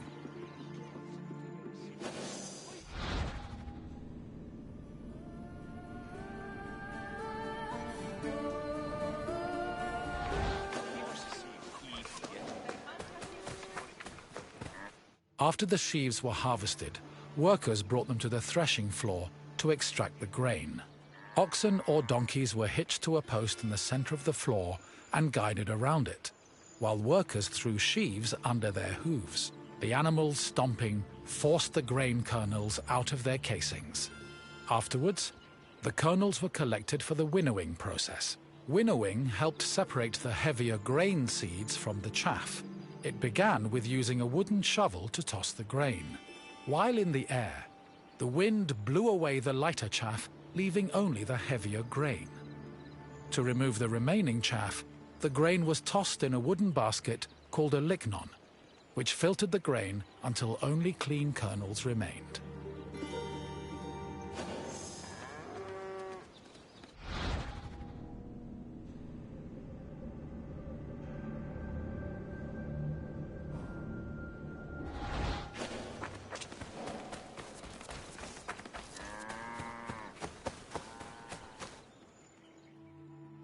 Barley, which was used to make flour, was different from other types of grain.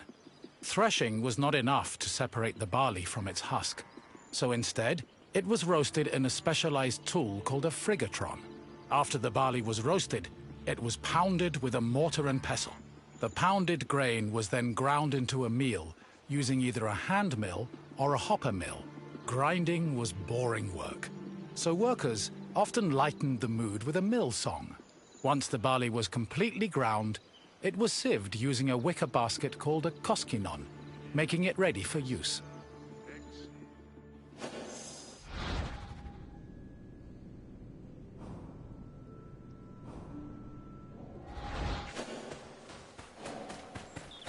Grain storage areas needed to be dark, dry, cool, contained, and well ventilated to prevent the grain from spoiling. According to Hesiod, the preferred method of storing grain was in a pithos, the same container as Pandora's mythological box. Archaeological evidence suggests that Greeks may have also stored grain in small, walled structures woven from branches.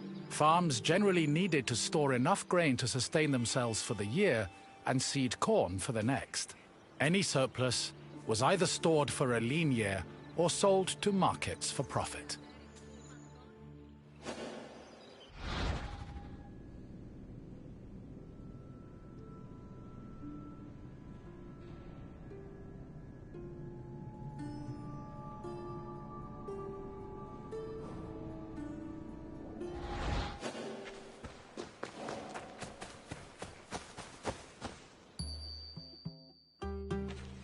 my friend! Good to see you again. You must feel hungry. I know I would, spending all that time watching farmers working themselves to the bone. Now, what else can I do for you? Safe travels, my friend. We'd better be seeing each other again soon.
και χάρη στην όψη.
Welcome to Pylos, Traveler.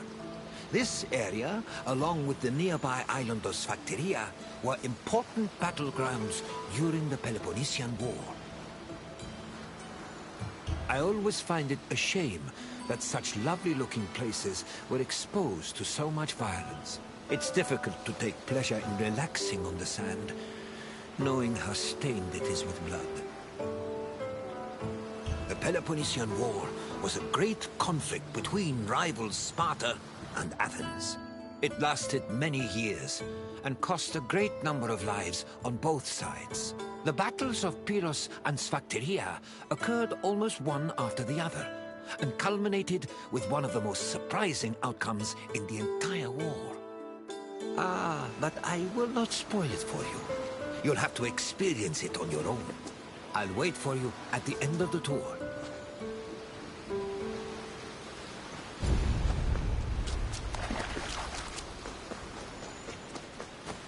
Since 431 BCE, the Peloponnesian War had been raging between Athens, Sparta, and their allies, with neither side gaining much ground. But in 425 BCE, an Athenian general named Demosthenes changed that.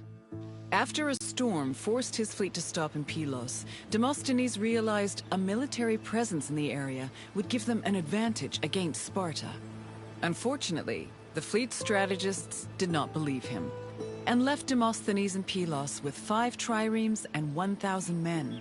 The Spartans, meanwhile, were too busy celebrating a religious festival to notice the enemy on their doorstep.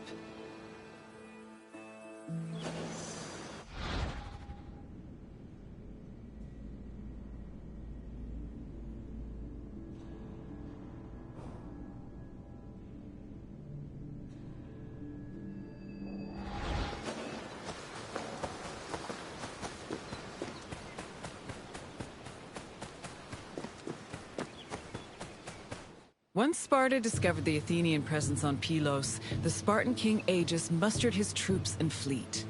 Sparta then descended on Demosthenes' outpost, attacking from both the sea and the mainland. The Athenian general had to mount a hasty defense. He pulled his boats back to the foot of the ramparts and fixed them in place with stakes, providing extra cover. Then, going against all the established rules of battle, he descended with his hoplites to fight on the rocky shore, where he believed the Spartans would disembark. His gamble paid off, and the Spartans did indeed attempt to land at this location, though Demosthenes' forces made them hesitate. One of the Spartan leaders, Brasidas, decided to make the first move by ramming the rocks with his boat, exclaiming, "It's only a few planks." He paid for his actions when his shield slipped into the sea after descending from his boat, leaving him open to many blows. The battle raged on into the night and continued to the next day, remaining locked in a stalemate. However, on the evening of the second day, Athenian reinforcements arrived.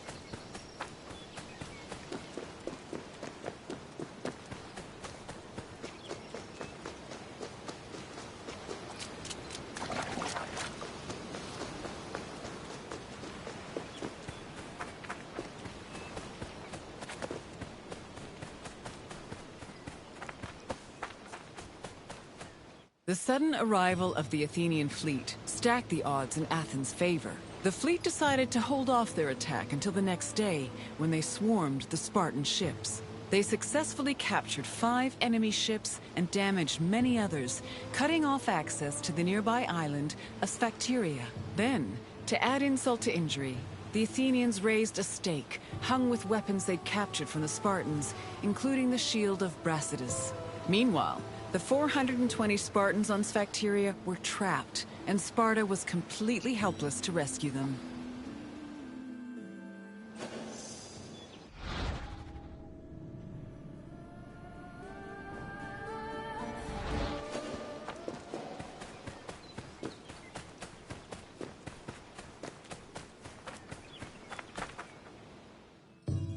With 420 of their men trapped on Sphacteria, Sparta needed to reevaluate their position. The Spartans on the island were essentially the Athenians' hostages, and Sparta could not move to rescue or resupply them without putting their lives in danger.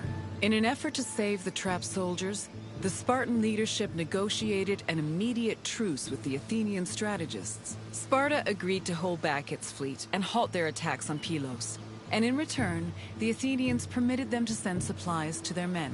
In the meantime, Sparta sent ambassadors to Athens to try and negotiate a better deal. The hasty truce greatly humiliated Sparta, as they were forced to recognize just how helpless their infantry was in the face of an Athenian fleet.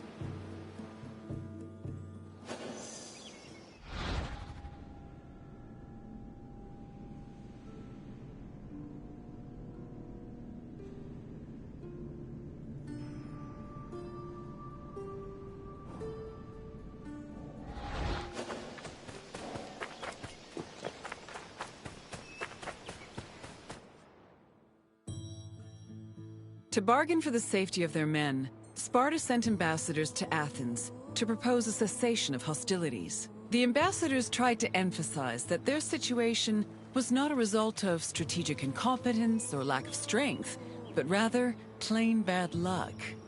According to them, the Spartans on Sphacteria did not deserve to suffer further, because they were trapped through no fault of their own. These statements provoked the ire of Cleon, a popular Athenian politician known for his populist speeches. Cleon insisted that the terms of negotiations be discussed openly before the assembly and the Athenian people, instead of in private. The Spartan ambassadors were not as comfortable with public speaking as the Athenians, so they decided to leave.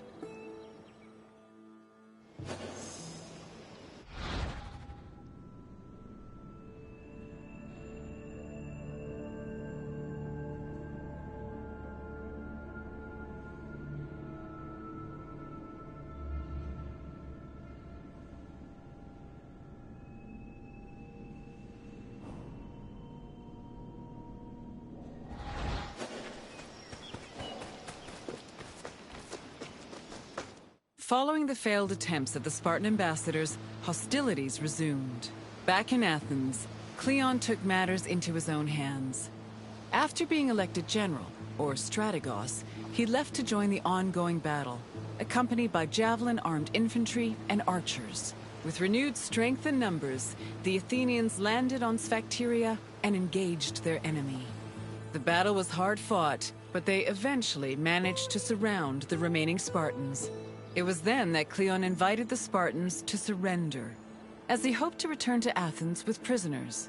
The Spartans were exhausted after spending 72 days on the island, so they accepted Cleon's offer and laid down their arms.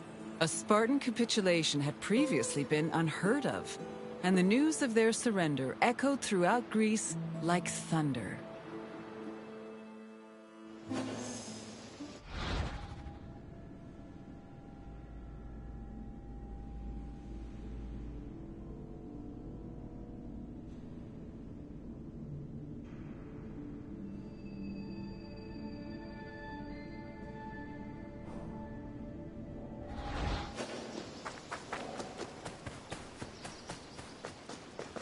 The Spartans' capitulation completely changed the course of the Peloponnesian War. Athens used their new prisoners of war as leverage and threatened to execute them if Sparta ever returned to pillage their lands. This gave the Athenians the freedom to conduct their own raids, which were aided further by their eventual seizing of the island of Kassandra. Sparta tried to negotiate for peace, but were unsuccessful. Cleon, meanwhile, was emboldened by his victory and continued to gain popularity with the Athenian people.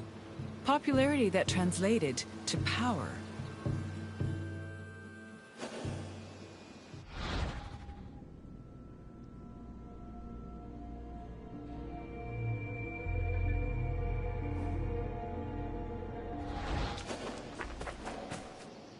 I hope you enjoyed learning about the battles of Pylos and Sphacteria.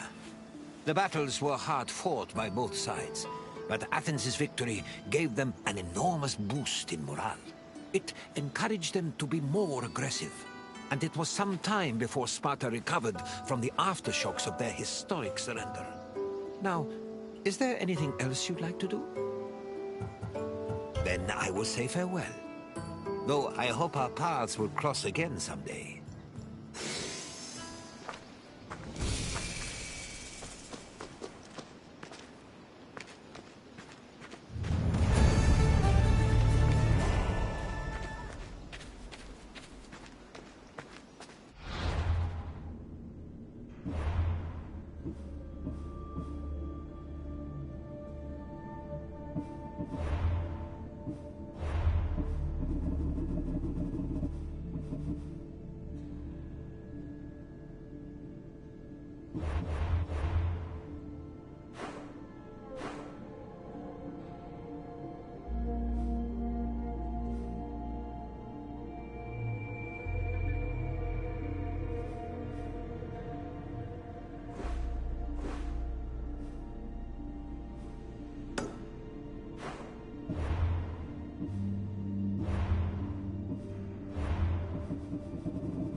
Ευχαριστώμεθα.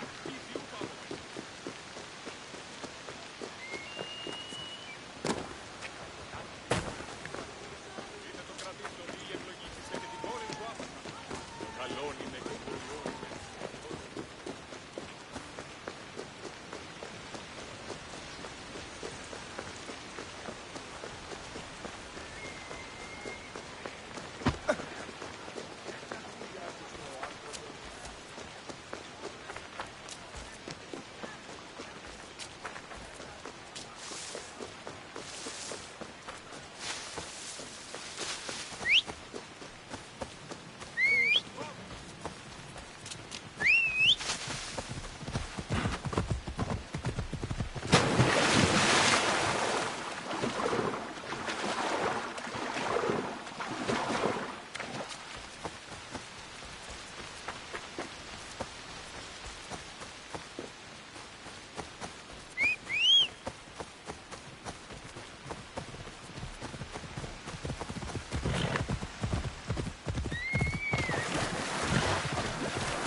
Ούτε ευθέως εκείσε. Ούκ ομιγωγέ...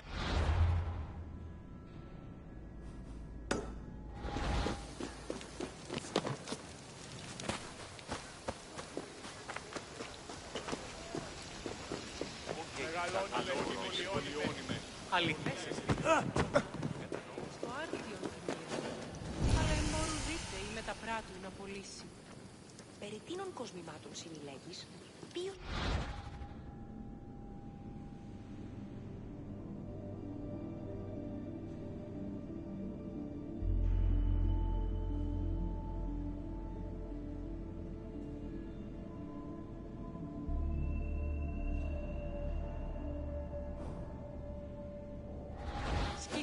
Εμπόρευμα, πρωτίστως σκυθικών, περιδέα εκλεκτά, λεπτέστικα, ύπων και γρυπών.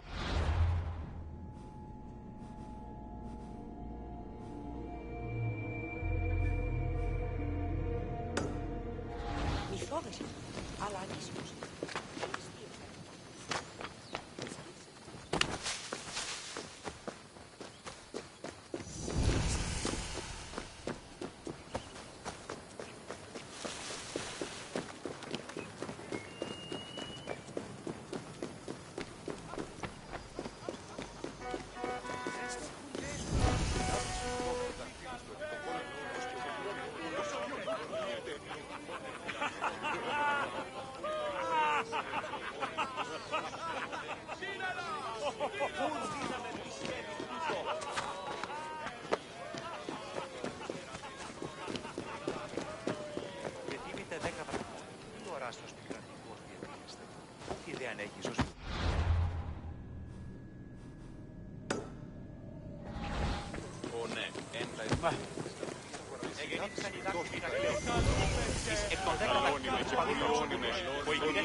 Και άμα της τέταρης συναδελφής αυτό, Παιονίο το Λιχανό, επιμήτω...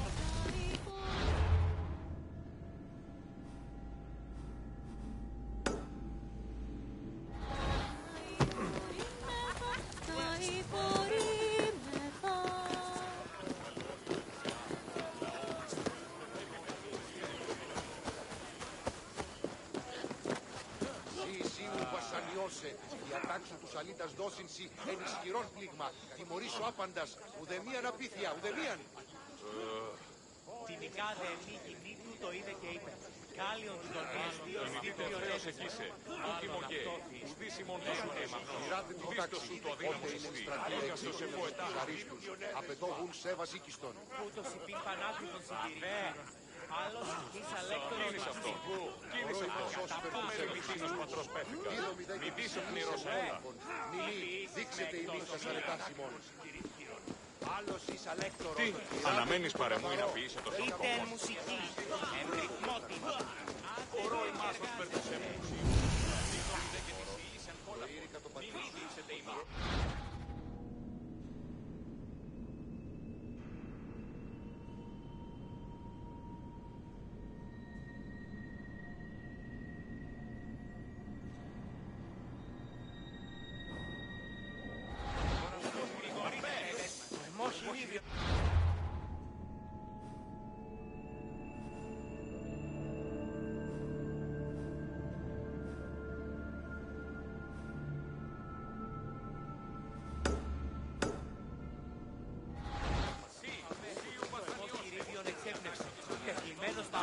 Μάλλον το αίμα αυτό λες.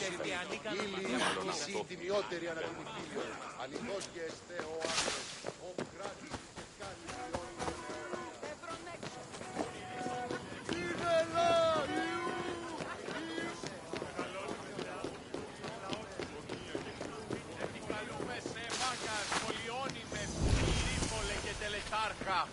Δεόν πάτερη δέκαιη. Επικαλούμεσαι, Μάκας, Πολιόνιμε, Περίπολε και Τελετάρχα, Δεόν πάτερη δέκαιη.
Δυσπετώ το βίο.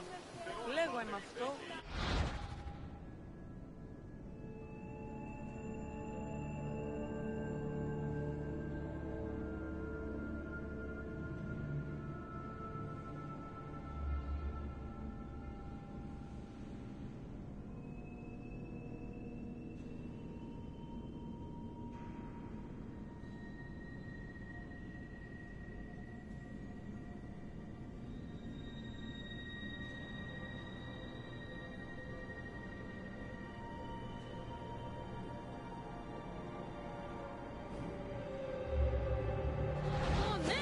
Ασχολίαν την βεβαίως.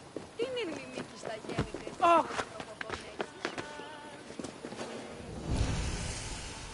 Μεγαλώνει με θεά.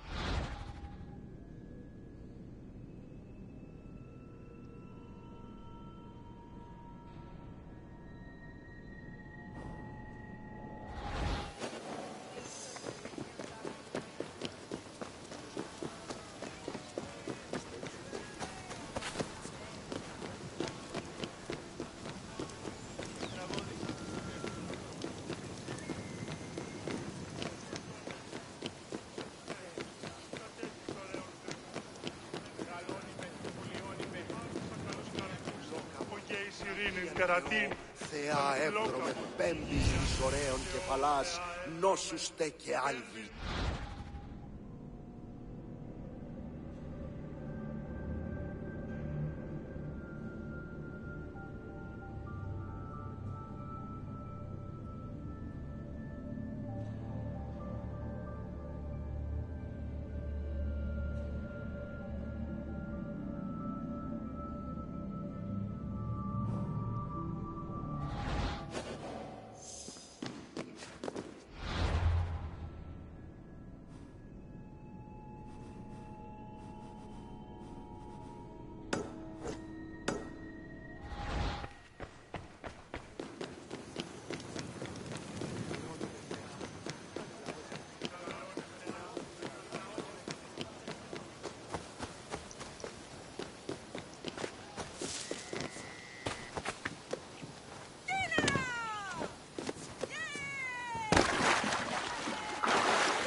Επικαλούμε σε, Μάκα, πυρήπολε και τελετάρτα, Θεόν Πάτερ ιδέ και ιές, Υπούχε, κούρε δημάτων.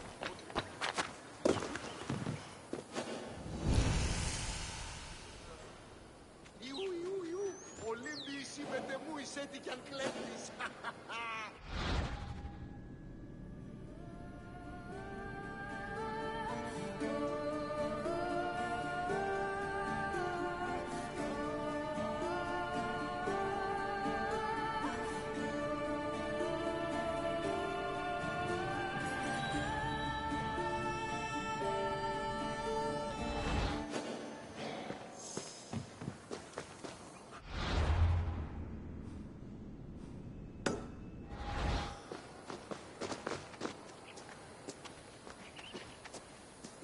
Διότι η μητήρ μου έλεγε αδιαλείπτως ουδέποτε υποκύπτεις.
Welcome, friend, to this especially sacred part of the Olympian sanctuary.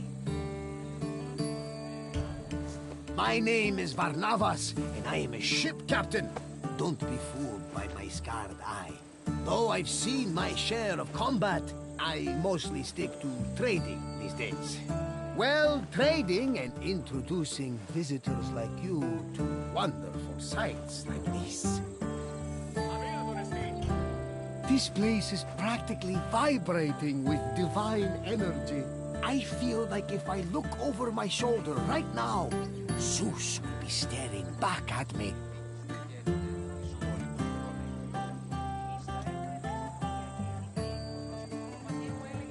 The sanctuary of Olympia was dedicated to Zeus, king of the gods. It had close connections to the divine, as you will see very soon. I'll come find you when you're done, and we can talk about what you've learned.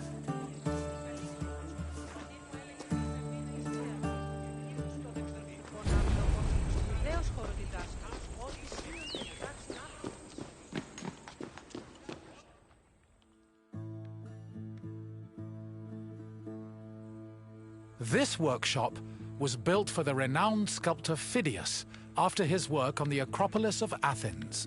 In 435 BCE, Phidias came to Olympia to begin working on the great chryselephantine statue of Zeus. He died 5 years later, shortly after completing his masterpiece. This grand statue would become one of the 7 wonders of the ancient world. Phidias's workshop was located right next to the Temple of Zeus. Its structure has been well preserved, mostly owing to its conversion to a church in the 5th century CE. Archaeologists have also discovered lots of ancient materials in the surrounding area, such as casting molds and sculpting tools. The most famous artifact, however, is a cup bearing an inscription that aggressively states, "I belong to Phidias."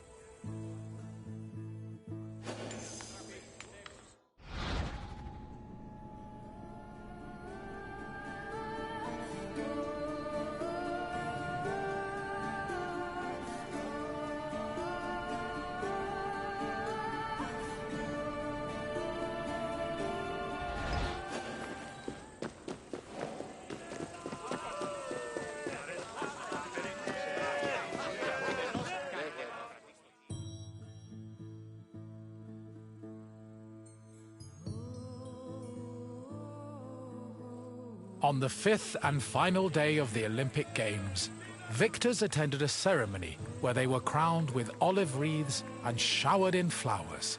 The crowns came from the sacred olive tree of Zeus, which was planted near the god's temple.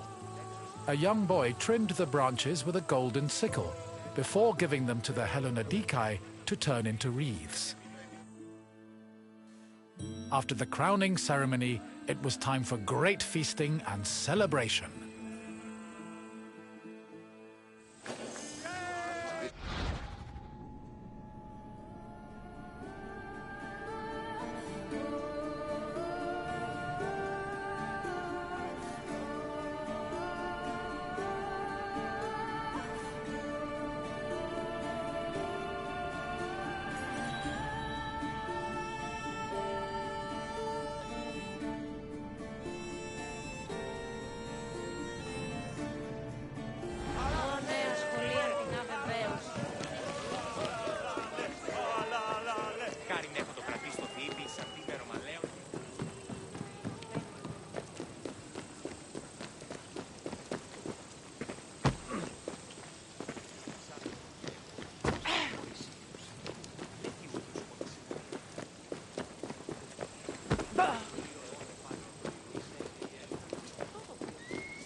Pelops was both a legendary Greek hero and the mythical founder of the Olympic Games. According to legend, Pelops fell in love with the beautiful Hippodamia. Her father, Oenomaus, the king of Pisa, disapproved of their union. Having once heard a prophecy that he would be killed by his son-in-law, Oenomaus was known to challenge his daughter's suitors to chariot races, killing them when he won. Still, Pelops was determined to win Hippodamia's heart. Before the race, he enlisted the help of Poseidon, who gave him a golden chariot with 4 winged horses. Pelops was able to win both the race and the hand of his beloved, while Oenomaus was dragged to death by his horses. The start of this famous race was depicted on the eastern pediment of the Temple of Zeus.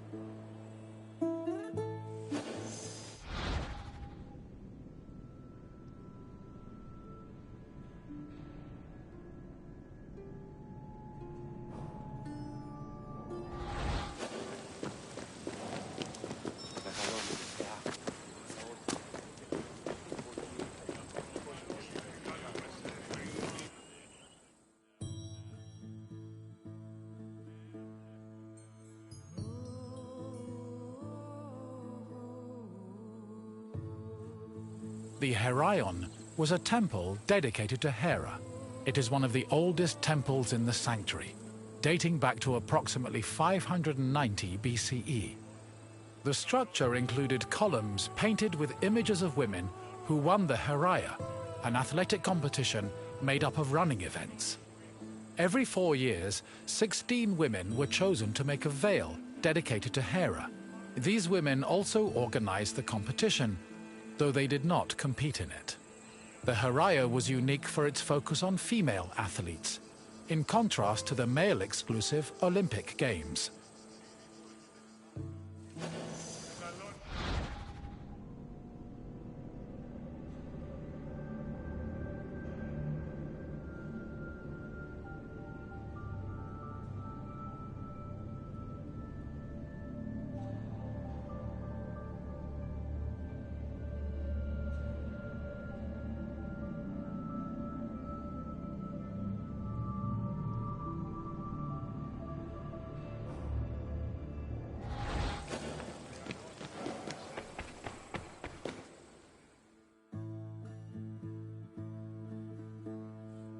Hera was the goddess of women, marriage, family, and childbirth. She ruled Mount Olympus as Queen of the Gods, along with her husband and brother Zeus. Many mythological stories paint her as being annoyed at Zeus's many lovers and illegitimate offspring. In Greek art, Hera is usually depicted as matronly and regal, often wearing a crown or sitting on a throne. She is also sometimes seen holding a pomegranate, a symbol of both fertility and death. Hera's cult was very popular across Greece, and Olympia even minted her image on its coinage.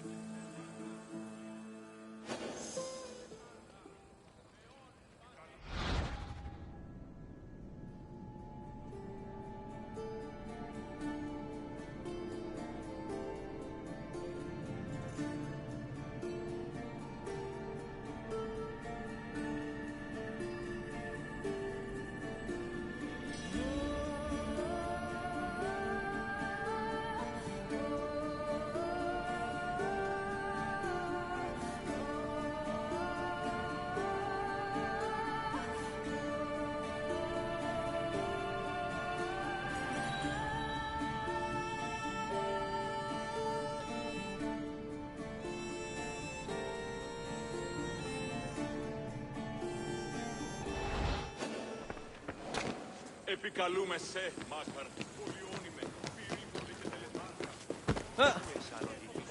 Εκκληρονόμησε νυχτία. Τέταρ συναδελφής αυτό, Αλεόνιο τον Ιθωνό, Αμήνεο Αγγέλος, Ιαφιός Αλεόνιο, Αλεόνιος και πολιόνιμε.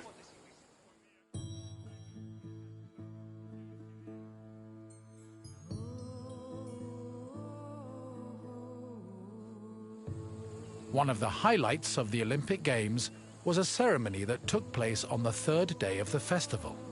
It began with a procession of athletes, ambassadors, Hellenodikai, and animals.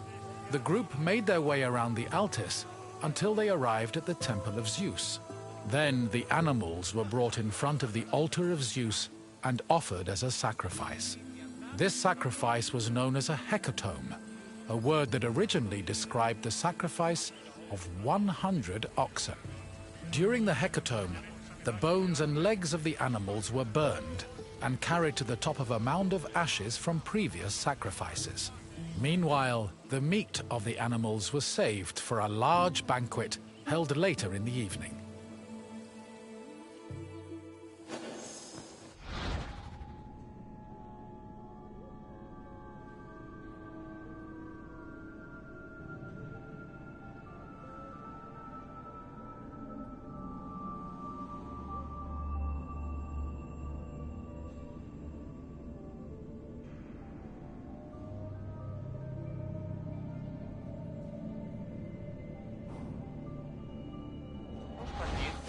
Ανέσχυντος κλέπτης ύπων.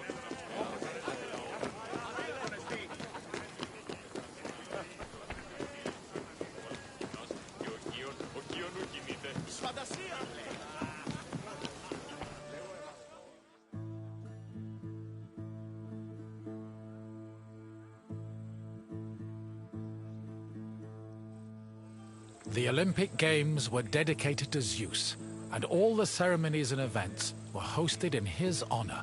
It is no surprise that the largest temple in the sanctuary was the Temple of Zeus. While most temples were restricted to priests, the Temple of Zeus welcomed all who visited Olympia. This openness was most likely meant to show off the gold and ivory statue of Zeus that stood within the temple's walls. The building also featured art depicting both versions of the Olympic festival's founding myth. The eastern pediment showed a scene from the legendary race between Pelops and Oenomaus. The temple's metapiece, meanwhile, showed the 12 labors of Heracles, the other mythical founder of the games.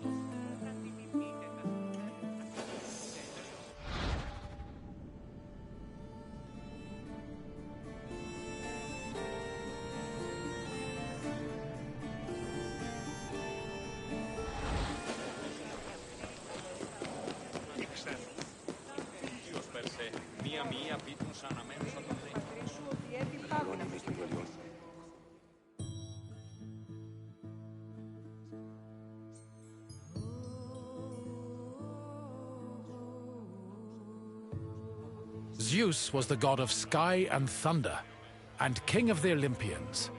He ruled the world from his home on Mount Olympus. The child of Cronus the Titan, Zeus overthrew his father and cast the Titans out in a great battle known as the Titanomachy. He had children of his own with his wife Hera, including Ares, Hephaestus, Hebe, and Eileithyia. He also had many children without Hera, much to her consternation, but there are too many to list here. Zeus was believed to have control over the lives of mortals, as his many epithets attest to. For example, his title Hawkios made him a keeper of oaths, while Xenios was the name conferred to him as a protector of hospitality. In Greek art, Zeus was usually depicted holding a thunderbolt and sitting on a throne, befitting his position as king.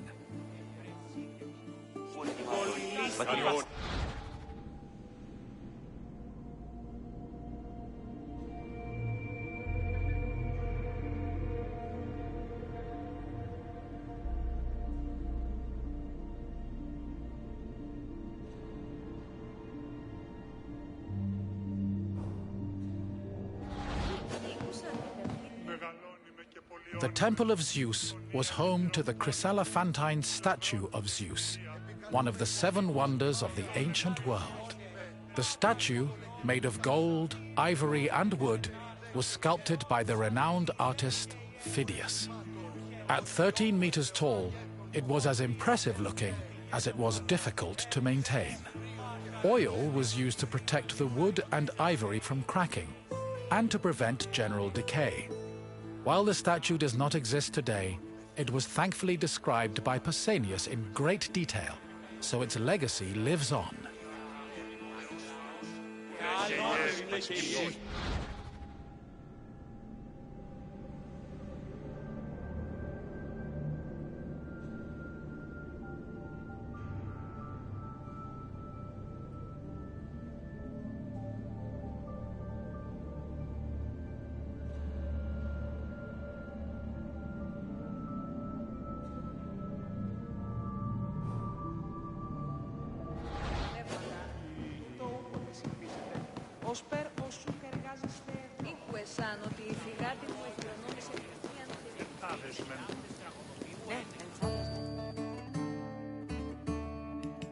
Hello again! I hope you enjoyed your visit and feel a little bit closer to the gods. Well, as close as a mortal can get. Is there anything else you'd like to do? Farewell for now, my friend. Hello again! I hope you enjoyed your visit and feel a little bit closer to the gods. Well, as close as a mortal can get. Is there anything else you'd like to do? Farewell for...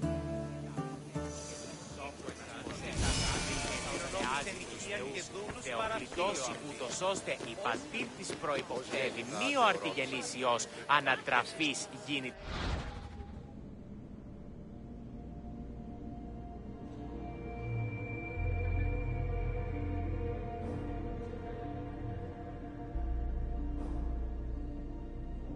Καταδικαστέα είναι η ίσο και αξίε το τραγωδοποιό. Τραγωδοποιό. Και μη είπε τα στιγμάς συνδυμάστε. Αναβιβάσαμε το δάνεισμα τη δεύτερη.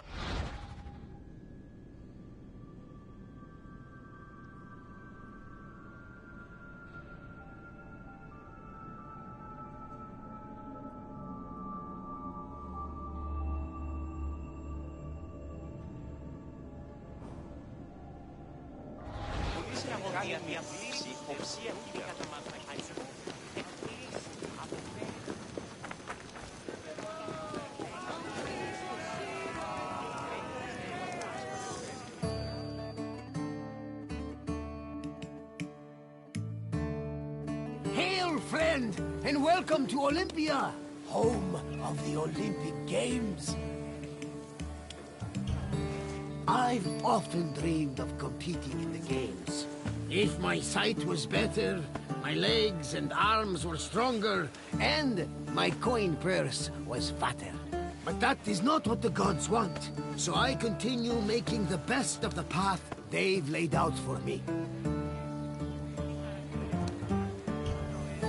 We're standing in the main section of Olympia, where the Olympic Games themselves took place. Over the course of the festival, athletes competed against each other for prestige and glory to honor themselves and their cities. Enjoy your visit, friend. I'll check in when you're done to make sure you've been paying attention.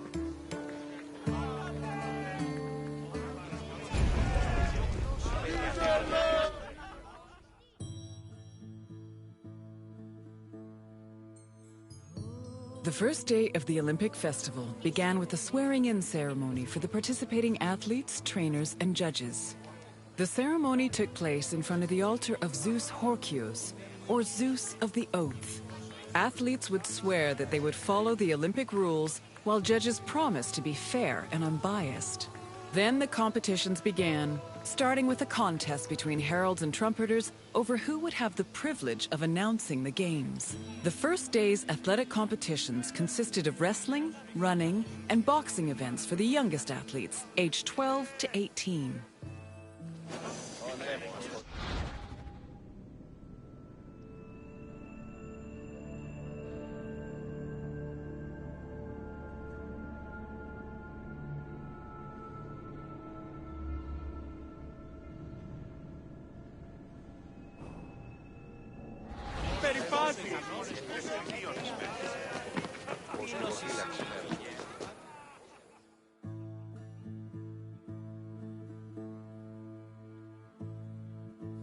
The second day began with a grand procession into the Hippodrome to celebrate the start of the popular equestrian events. The most anticipated and spectacular of these was the Quadriga, a four-horse chariot race. Horse racing events were unique in that the winner was not the most skilled jockey, but the owner of the fastest horse or chariot. The Spartan princess Caniska once took advantage of this loophole to skirt the rule that women weren't allowed to compete, and earned 2 Olympic victories in the process. The rule also allowed for occasionally strange results, like in 416 BCE, when the statesman Alcibiades entered 7 chariots into a race and won 1st, 2nd, and 4th place. After the equestrian competitions, the 40,000 spectators migrated to the stadium to watch the pentathlon events. When the day's events were over, funeral rites were performed for the hero Pelops, the mythical founder of the Olympic Games. The night ended with a celebratory feast and a great parade in honor of the day's victors.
Γεννήθη στη Σπάρτη και χειρόχοδο να δίνουμε.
Victory at the Olympic Games was one of the highest honors a mortal could achieve, and there were several ways to immortalize that honor. Some athletes had statues erected of themselves, while others commissioned poets to write them victory odes. Oral tradition was very important to the Greeks. These odes, called eponychia, were often composed by the finest poets in the land, such as Pindar, Simonides, and Bacchylides. They were usually played at banquets and celebrations attended by the triumphant athlete or upon his departure from Olympia.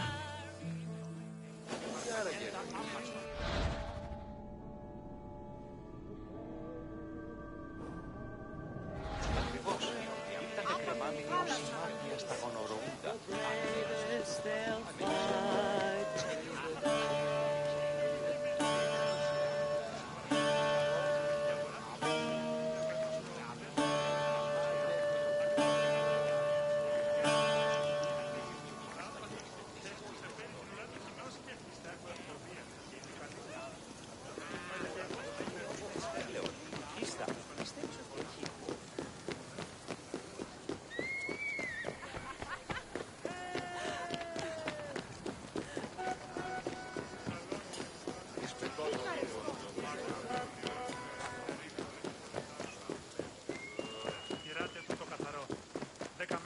σε αυτή στέγης και όμως θα θέλω να πω ποτέ ακούεσαι την εμένη φωνή. Τυράτε τούτο καθαρό. The Pentathlon took place at the stadium on the second day. As its name implies, it was made up of 5 events: discus throwing, javelin throwing, jumping, racing, and wrestling.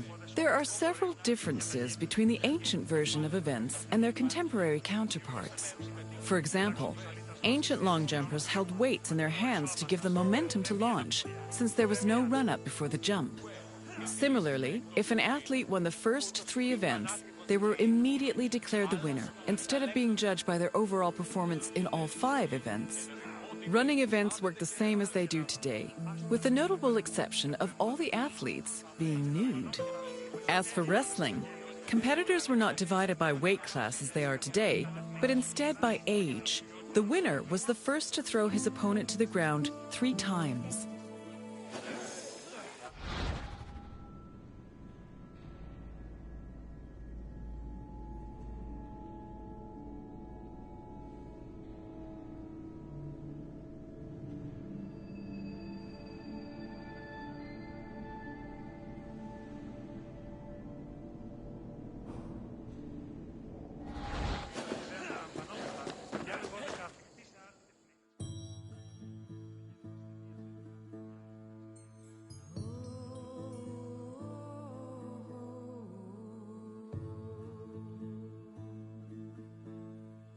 Day 3 started with the most important event of the festival. A procession of Hellenodikai, ambassadors, competitors, and animals made their way to the great altar in front of the Temple of Zeus. The animals were then offered as the official sacrifice of the festival. The afternoon of Day 3 was dedicated to foot racing events. Running was the oldest event of the Games, and in fact was the only event at the first Olympics. The main race was called the Stadion, which was a sprint of around 180 meters. The winner was granted the honor of lending his name to the 4-year period between the Games. This period was known as the Olympiad. The 4 years that followed the first Games in 776 BCE were known as the Olympiad of Coroebus of Elis, the first Olympic champion. Once all the competitions were over, a public banquet was held in the Prytaneon to celebrate the day's victors.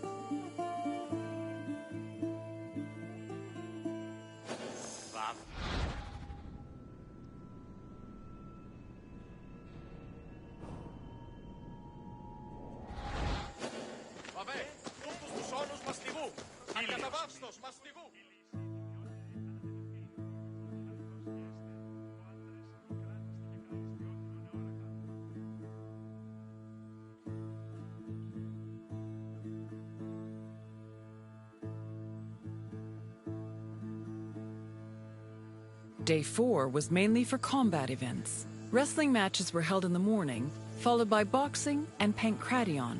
Pankration was a no-holds-barred mix between wrestling and boxing. Almost all moves were permitted, except for biting, poking the eyes or mouth, and striking the genitals. The event was very popular, and it was seen as the ultimate expression of strength and technique. Later on in the afternoon, there was a unique racing event called the Hoplatodromos, or race in armor. In this event, competitors wore a helmet and held a shield to simulate running in the battlefield.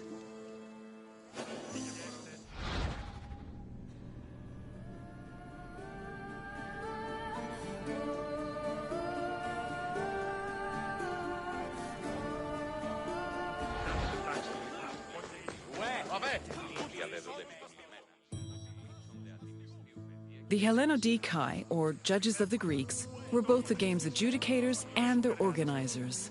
They hailed from Elis, the city in charge of the sanctuary of Olympia, and new judges were elected each Olympiad. They had several responsibilities. Before the games started, they decided which athletes would be allowed to compete and supervise their training. They also drew lots to make the competition brackets. During the games themselves, they picked the winners and kept an eye out for foul play. For the latter, they were assisted by stick and whip-wielding umpires who stood near the athletes and punished them if they were caught cheating.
Victory in Olympia was one of the most prestigious honors in all of Greece. Not only would victors be showered in glory in their home city, but their names would be known across Greece. The temptation to glory led some athletes to break their oath to Zeus and cheat. This could be dangerous, as there were many possible punishments should cheaters be caught. They could be disqualified and fined, or if they were caught cheating during a match, they would be beaten by nearby umpires. The most powerful deterrent of cheating, however, was shame.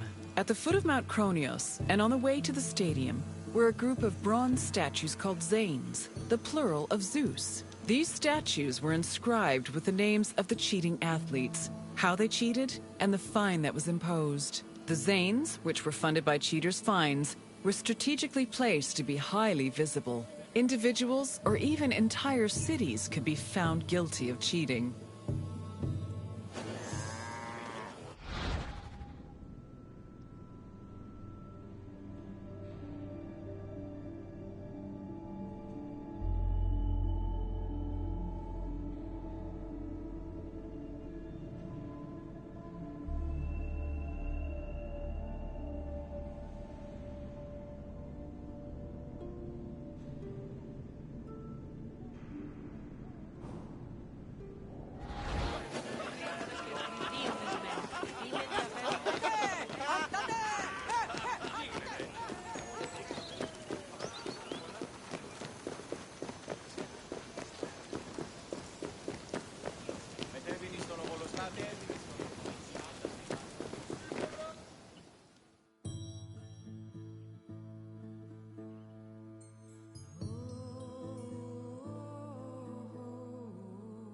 The Peloponnesian was the administrative center of the cult of Olympia and the Olympic Games. The building housed the sanctuary's priests, as well as the game's officials. It was also used to stage the grand banquet held on the evening of the third day to honor victors. It also had a sacred function. Its central chamber was the location of the Fire of Hestia, a sacred flame that burned day and night. This fire was used to light the other altars around the sanctuary. This practice may have partially inspired the modern tradition of carrying the Olympic torch.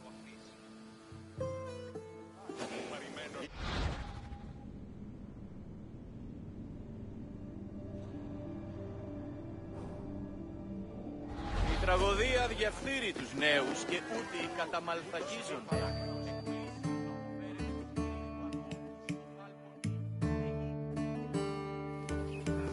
Hello again! I hope you enjoyed your visit. With their spectacular events and lavish banquets, the Olympic Games were a feast for the senses. I am certain even Zeus himself was entertained by the festivities. Now, is there anything else you'd like to do? Wonderful! Let the mental Olympics begin. Let's start with an easy one.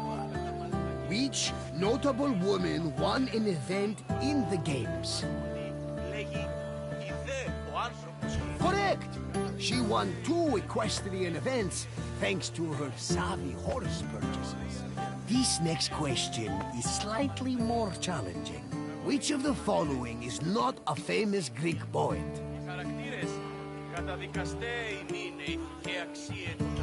You are right! Thrasydus was a renowned Spartan general, and he didn't have time for rhymes and pretty words. Time for the final question. How many events were in the Pentathlon?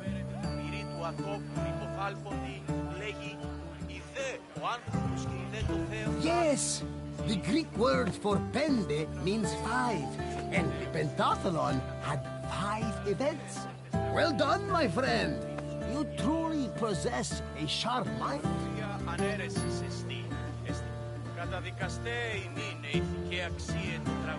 Very well. Safe travels, my friend. καταμαλθακίζονται. Εκπλήσει αποφέρεται το πυρί του ατόπου, υποθάλποντι, λέγει ιδέ ο άνθρωπος.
Σε μάκαν, φωλιώνουμε, περίπολε και τελετάρχα.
σε, μάκαρ, πολυόνιμε, πυρήπολε και τελετάρχα, θεών, πάτη, ρε και λέ.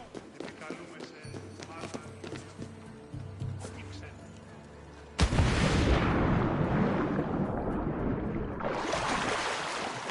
Πιστεύεις ότι έχει χώρο?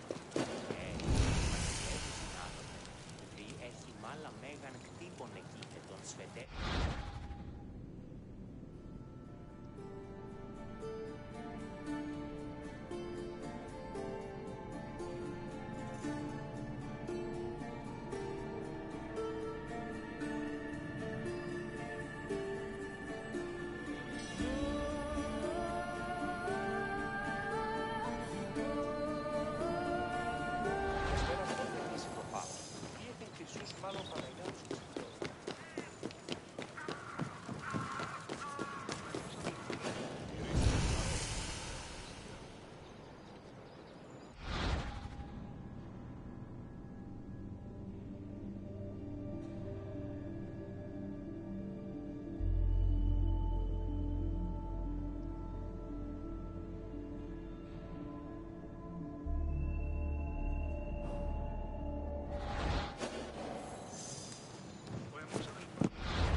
Πιστεύεις ότι έχει χώρο?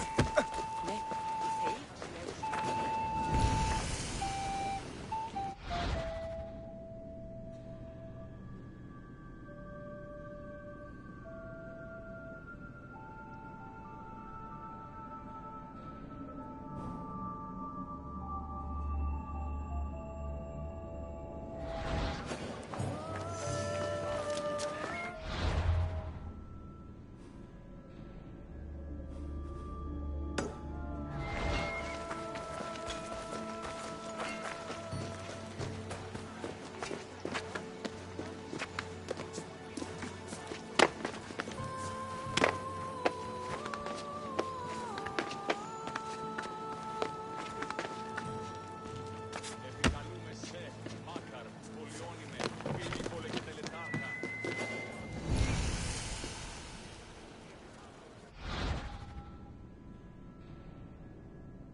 Επικαλούμε σε, μάκαρ, πολυόνιμε, περίπολε και τελετάρχα, θεών πάτη.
Εσημίξεις πάβονται πότε. Προσέτηκε εντός του οίκου.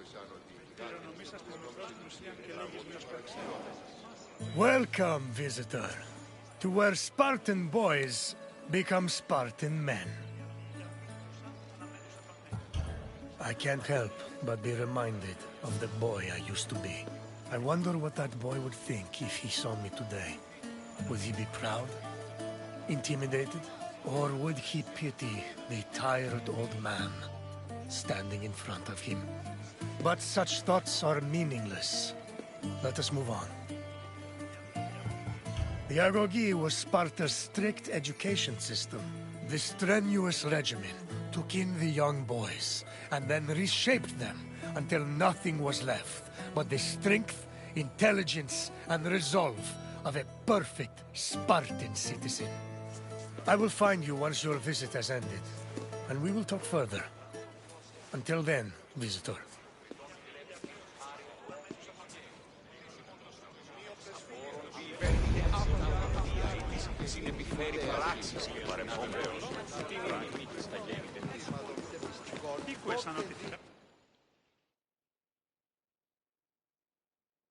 Sparta was a Greek city located in the Peloponnese. It differed from other cities of the time in that it had no walls. Sparta originated as 4 neighboring villages: Patane, Limnes, Mizoa, and Cynosura, all of which shared the same political, military, and religious life. After 2 wars with the Mycenaeans, the city's territory expanded even further. By the 5th century BCE, they allegedly controlled almost half of the Peloponnese.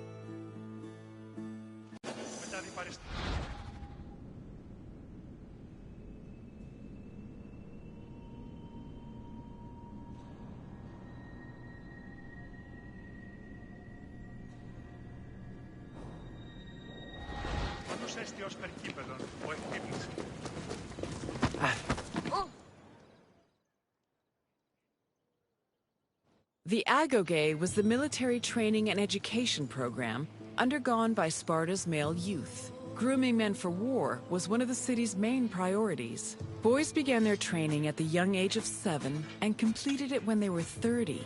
It has been said that Spartan infants were inspected for weakness shortly after birth. If they were deemed too sickly, they were thrown into chasms. However, this information remains unproven. The healthy boys were considered suitable for training. When they came of age, they were removed from their families and were placed into service of the state. Their education included subjects like reading, writing, and even music, but was mostly focused on tough military exercises meant to turn the boys into efficient soldiers. The agoge was divided into 3 cycles. One for boys aged 7 to 12, one for adolescents aged 12 to 20, and one for men aged 20 to 30. Each cycle included different exercises for refining the body and mind.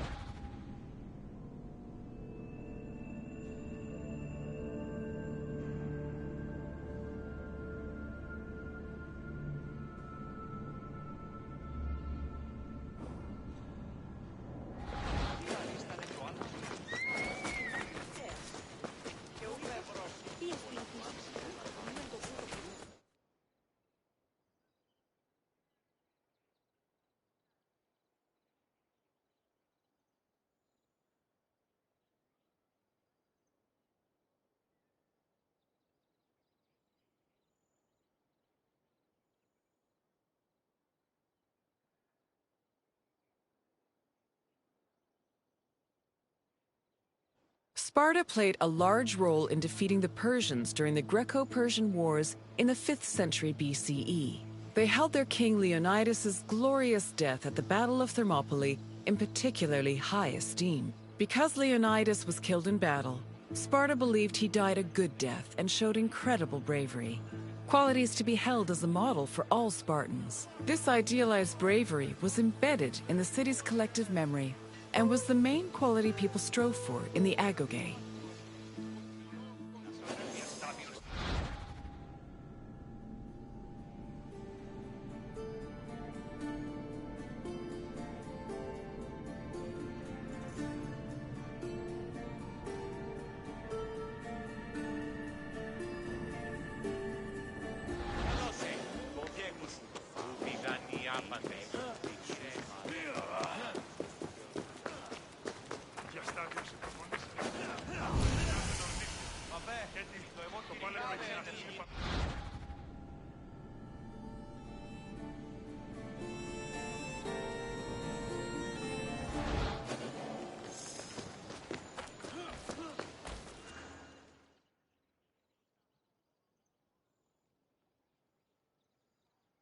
The first cycle of the agoge focused on boys aged 7 to 12. Each of the boys had shaved heads and wore light clothing. They walked everywhere barefoot, swam the Eurotas River all year long, slept on reeds, and participated in cult rituals for Artemis or Thea. The boys were grouped into herds, or agoli, and were supervised by older adolescents. Once they reached the age of 12, they entered the second cycle of the agoge, which aimed to integrate them into the society of citizen soldiers.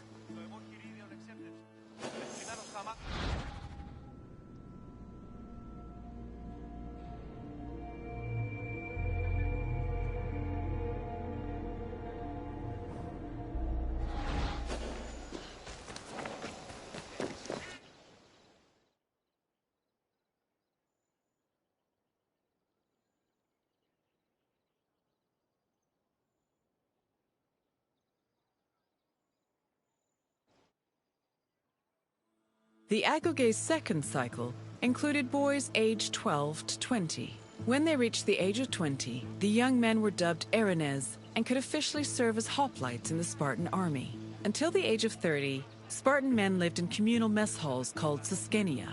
From the age of 22 onward, they were permitted to start a family, but 30 was viewed as a more appropriate age to get married. Spartan men served in the military until they turned 60, when they were designated as elders, or gerontes. However, many were known to continue serving anyway, such as King Archimedes III, who fought in the army until he was killed in battle at the age of 62.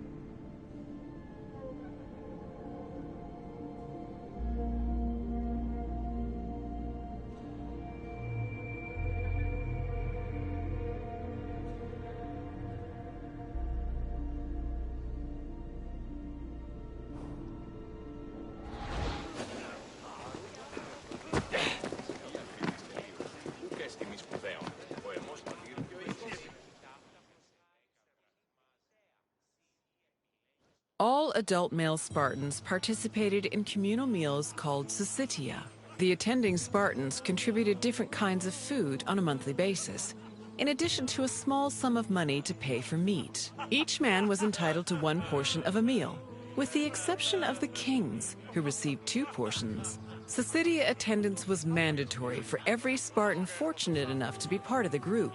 The meals had great political significance. According to Xenophon and Plutarch, the syssitia was designed to foster a sense of equality between citizens. It also demonstrated the self-restraint and moderation of Spartan society. But in reality, the syssitia only increased the differentiation between the rich and the poor.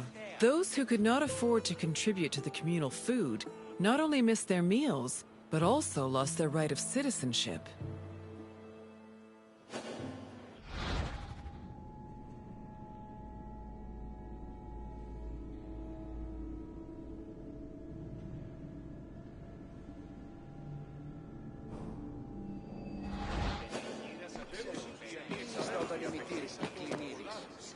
Your tour has ended.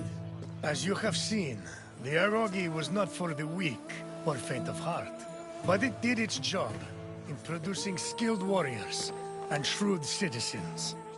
What else would you like to do?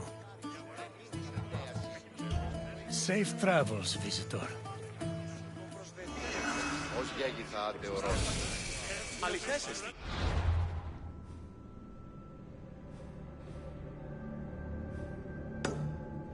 Κατανοώ ότι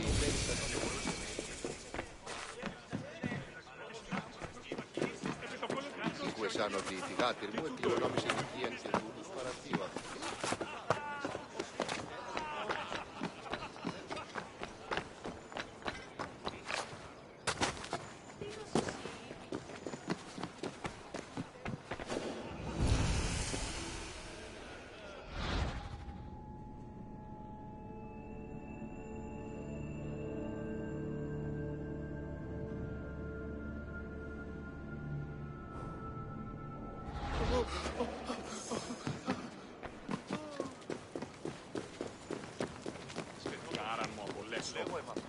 Ευρέ την ασχολία. Λέγω είμαι αυτό, ευρέ την ασχολία. Κυρίστε παρόδο των χρεών της Χήρας.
ομάδα αγελάδων άσκηση και παρεμβούν πού και αυτό το σάπιο. Μη με ακούεις. Λέγω σε κάτι σου με τα φύλλα σου.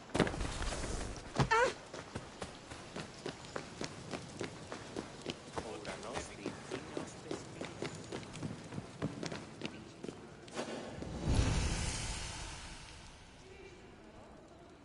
Κίνησε αυτόν.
Greetings, visitor. You stand in Sparta's political center, where all of the city's most important decisions were made. You should feel honored. Spartans may be unequaled on the battlefield, but some situations are better solved by a meeting of minds than a clash of swords. Not many, mind you, but some. Sparta's political system was unique in the Greek world. While Athenians wasted hours on end whining and wagging their tongues at each other, Spartan kings made their decisions swiftly and deliberately. They preferred action over words. Come find me again when you finish your visit. We will speak more then. Farewell.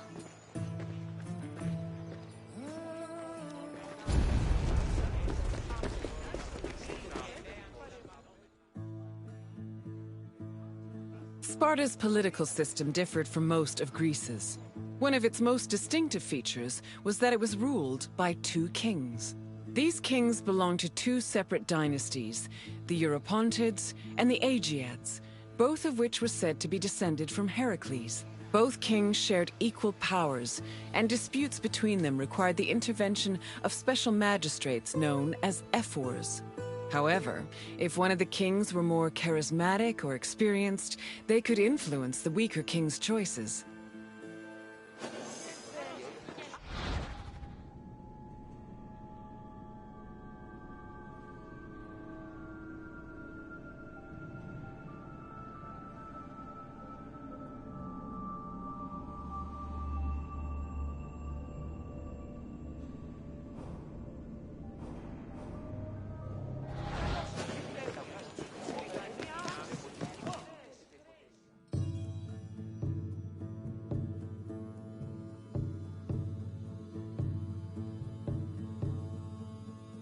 Spartan kings had several responsibilities and functions. As lifetime magistrates, they were technically Sparta's priests and strategists, and their duties encompassed everything from politics to justice. Originally, both kings would lead military campaigns in times of war. However, from 507 BCE onwards, only one of the two kings could be head of the army. On the battlefield, kings were accompanied by 300 elite soldiers for protection. But being a king wasn't only about working and fighting. They enjoyed special privileges as well.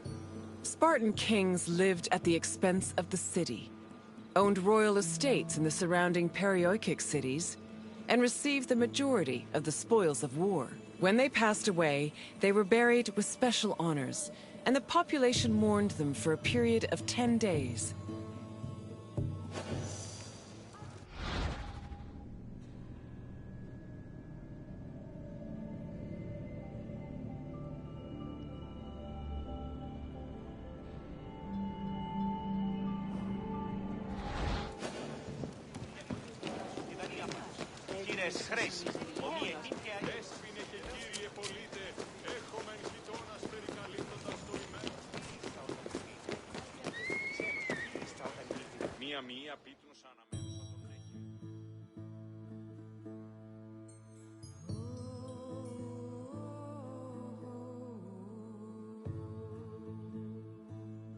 The kings of Sparta enjoyed many important religious honors. They were in charge of sacrifices, both during military campaigns and at home. The kings received double portions of the meat at all communal meals, and they were also the first to pour libations. They also personally conducted public sacrifices as priests, which helped remind their subjects of their divine connection to Heracles and Zeus.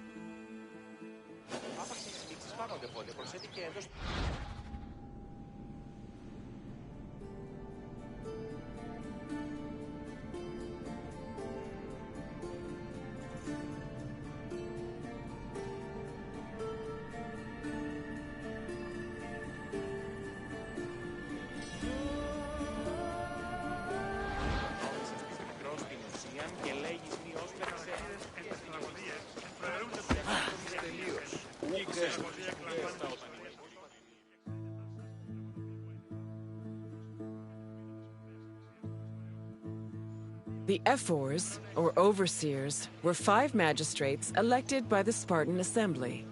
They were chosen from amongst Spartan citizens over 30 and served for 1 year with no possibility of re-election. The ephors played a large part in administrating the city and were considered the most democratic agents in the Spartan political system.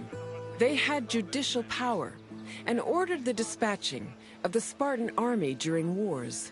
They also met and negotiated with representatives from other states, in addition to running the agoge, the Spartan education system. While not as powerful as the 2 kings, the ephors still held great sway over Sparta's affairs.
The Gerousia was the Spartan Council of Elders.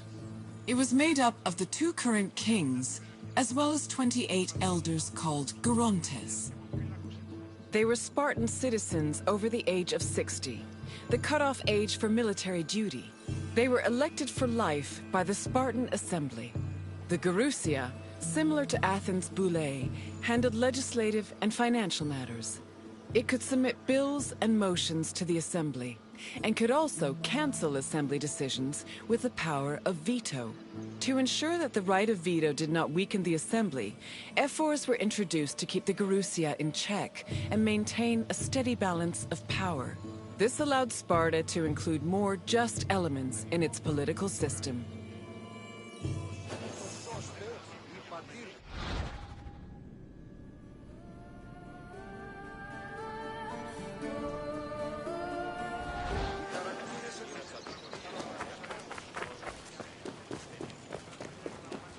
Στο εν παρόδοτα των θεών. Πίστα όταν η μύτη.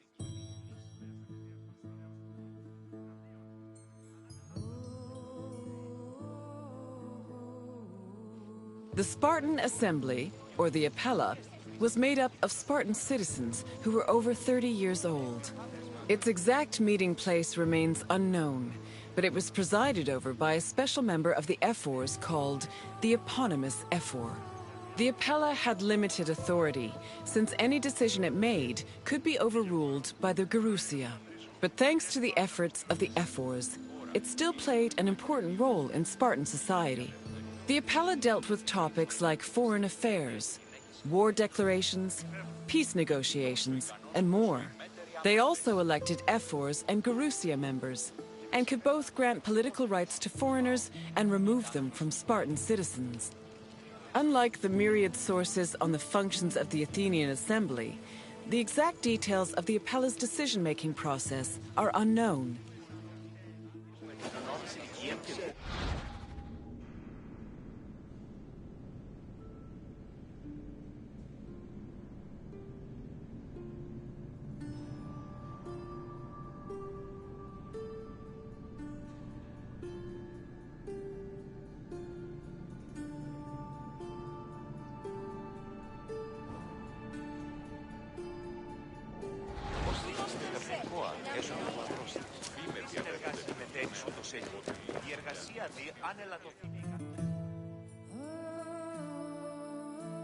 I see you finished.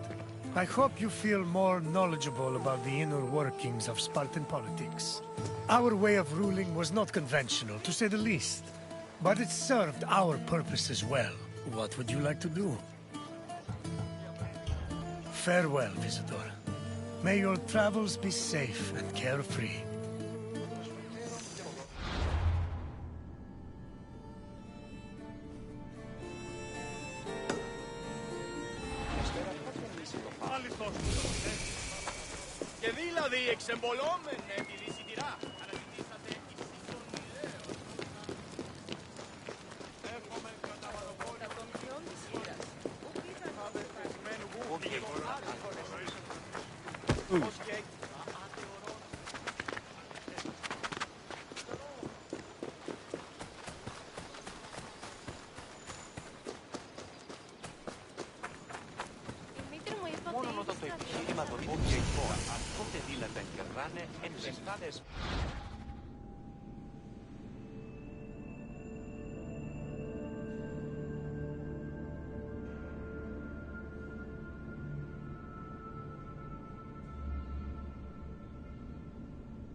Το παραδείγμα των έργων αυτού για να αντιφάλει των σπουδαίων γενέστε εις την ασχολισμών.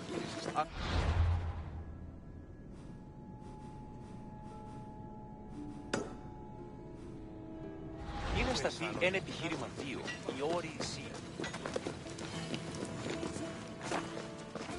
Τι έστει τούτο? Η τραγωδία. Τις δάφιο.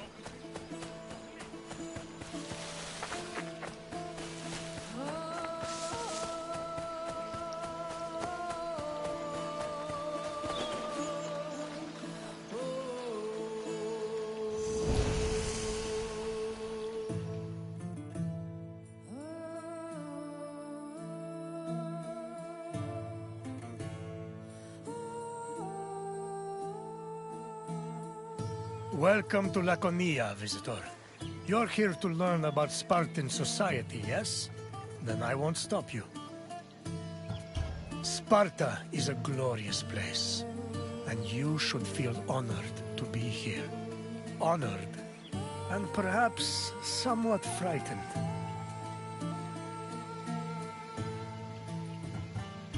Sparta had a unique hierarchy, especially compared to the rest of Greece. Everyone had their place, and you will soon learn what those places were. I will find you again once your visit has ended.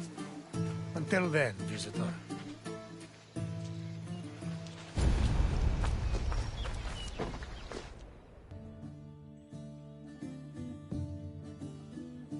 Spartan society was structured around austerity, self-sufficiency, and a hostility towards foreign elements. It was divided into three social classes: citizens, perioikoi, and helots. Citizens were called Spartans, or homoioi. They were free men and women with mostly equal rights and wealth, though their contributions to political life were extremely limited. The perioikoi lived in surrounding areas under Spartan control. They cultivated the land and were primarily merchants and craftsmen. They were also part of the army, and their lands were the first line of defense in the event of a hostile attack. Helots were Sparta's lowest class. They were people who had lost their freedom to the Spartans, and they served the city as slaves. Helots were considered property instead of people. As a result, they had no political or civil rights.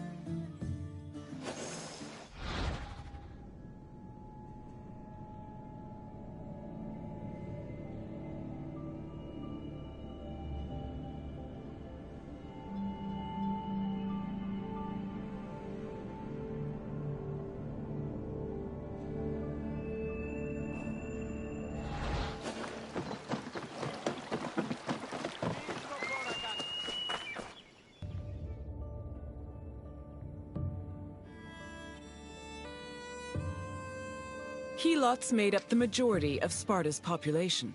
According to Polydeuces, they lingered between slavery and freedom. Two elements made Helots differ from other slaves. They were allowed to form their own families, and they were publicly owned by the city of Sparta instead of private citizens. Because Helots were deemed public property, they mostly worked to cultivate the land, but also fought in wars alongside the Spartans. While they gave the fruits of their labor to Sparta, they also kept a fair part of it for themselves. This practice allowed some Helots to make enough money to buy their own freedom. Alternatively, if a Helot served the state well enough in military campaigns, they could also be granted civil rights.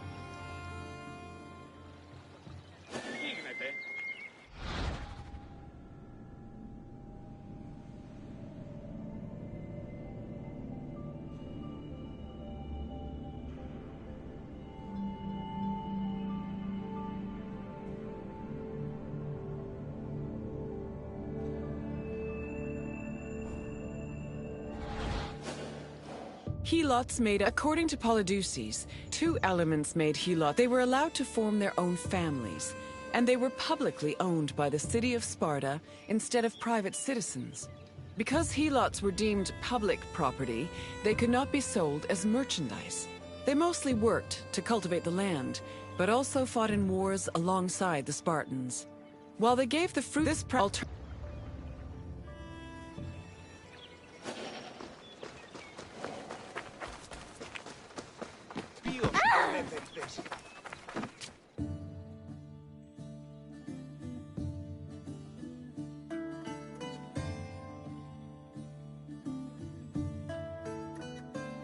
The founding of Sparta is dated around the 9th century BCE. Historical information about the city is limited, but it was known to extend into the region of Laconia. Over time, Sparta started encroaching on the territory of Messenia, eventually leading to war. Sparta gained more land in this conflict, which they divided between their citizens and the perioikoi. The aftermath of the Second Mycenaean War, from 640 to 620 BCE, then divided the population into three groups: the homoioi, the perioikoi, and the helots. The helots of Laconia mostly respected Sparta's rule and did not cause much trouble.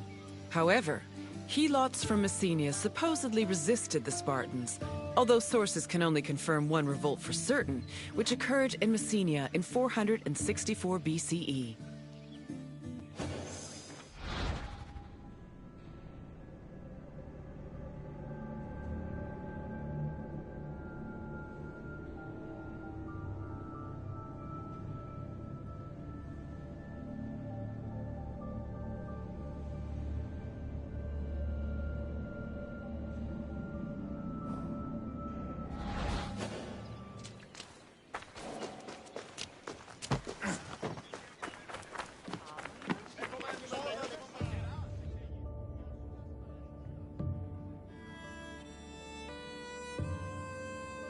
During the 5th century BCE, helots were quite active in the army, especially during the Peloponnesian War.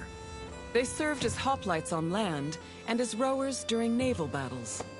In both cases, they gave Sparta an important numerical advantage. For every Spartan on the battlefield, there were at least 7 helots. Although many ancient sources say Spartans had a hostile relationship with helots, they were much more likely to treat them better in times of war. For example, when 300 helots and 120 elite Spartans were captured by Athens during the Battle of Sphacteria in 425 BCE, the Spartans promised the helots their freedom if they served them well in combat. Similarly, around the same time, the Spartan general Brasidas fought a battle alongside 700 helots. Impressed by their courage and loyalty, Brasidas later freed them all and allowed them to join the Perioikoi.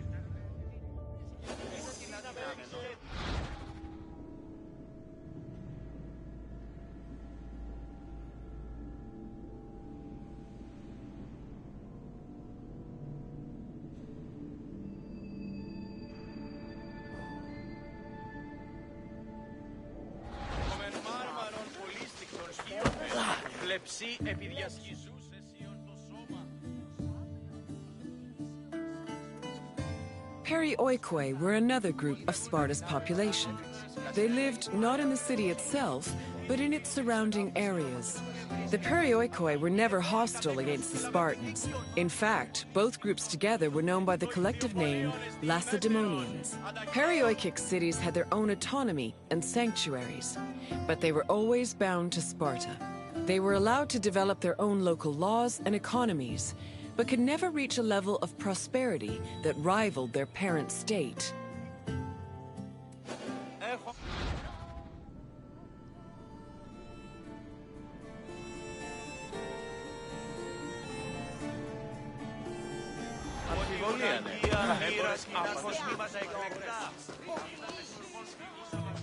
I see you've finished. I hope you have a better appreciation for Spartan society. Nothing we do is without reason, and every man, woman, and child has a role to play. What would you like to do? Then you may leave. Farewell, visitor.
my friend. Welcome to Kythera, where clothes are dyed and noses are assaulted by disgusting smells.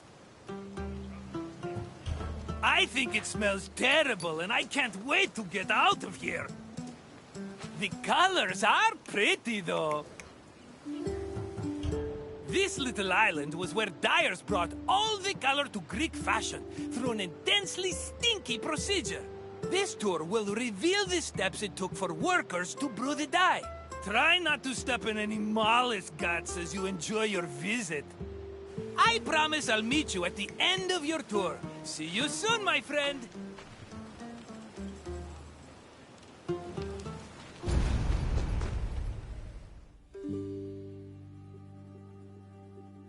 In Greece, fabric and clothing were colored using natural dyes from shellfish, insects, and plants. Skilled craftsmen across the Greek world extracted dyes from these sources and combined them with other substances to create a variety of colors.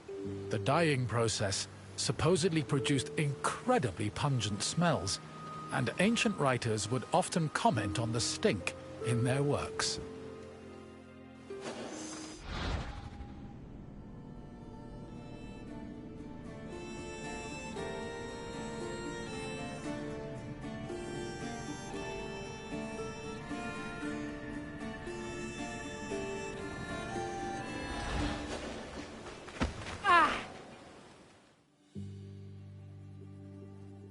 Murex is the generic name for 3 species of mollusks that reside in the Mediterranean. The substance they secrete was used by craftsmen to create the most expensive dyes in the ancient world, the most famous of which was Tyrian purple. Fishing techniques varied depending on the type of mollusk. In shallow waters, fishermen could simply dive and catch the mollusks, but they set traps if the water was too deep. Being carnivorous, murex were often lured using dead animal flesh as bait. It was imperative that the mollusks be captured alive, as they only secreted the precious purple liquid needed for dyes upon death.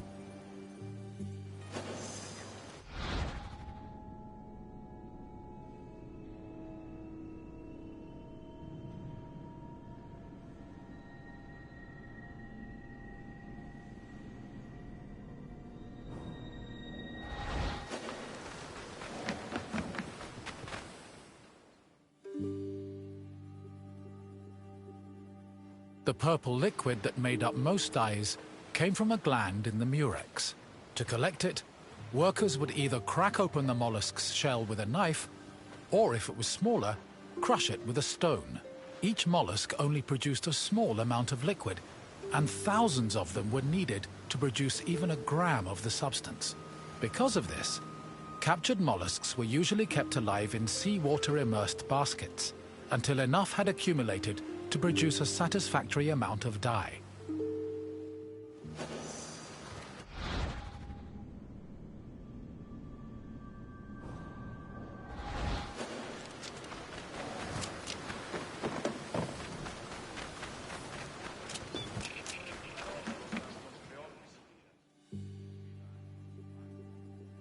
The mollusk glands were mixed with salt and left to decompose for 3 days. Afterwards, the resulting mash was placed in a vat, where it boiled until it was thickened and reduced to 1/16 of its original volume. The dyers stirred this mixture and removed any impurities. This process produced the foul odor so reviled by ancient writers.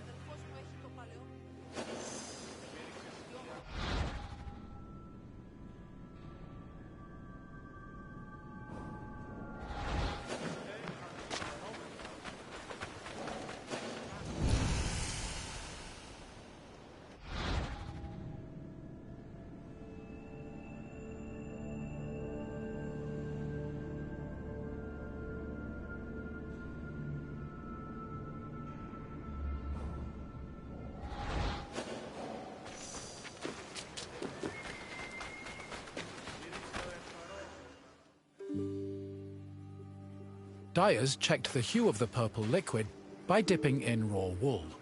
The hue could be changed by adjusting the temperature of the liquid and by soaking the wool for different periods of time, with longer soaking producing deeper shades. The wool was dyed once before spinning and again before weaving, to ensure it maintained its color. While Murex purple dyed wool easily, it did not adhere as well to other fabrics, such as linen.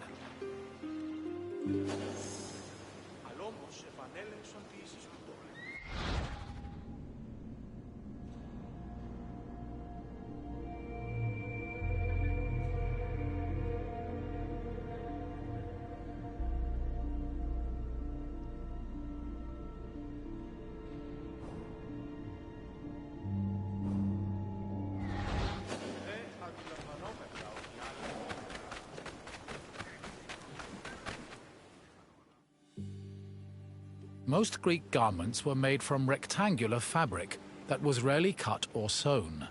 They were normally folded around the body, with girdles, pins, and buttons. Dyeing served to give the garments a more unique style. Decorations were also widely used, and were either woven or painted on. They depicted things like animals, human figures, and mythological scenes.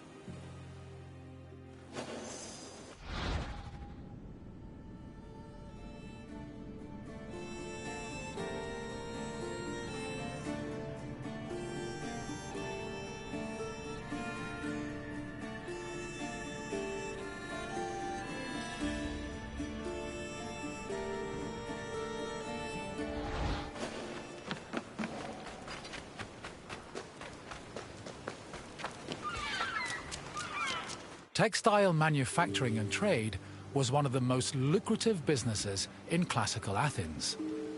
Textiles were made of either wool or linen, with wool being the most common. Women produced the garments worn in domestic life, although some men ran professional workshops that fulfilled the same need. Other textiles were made by slaves and laborers under the supervision of master weavers, fullers, and dyers.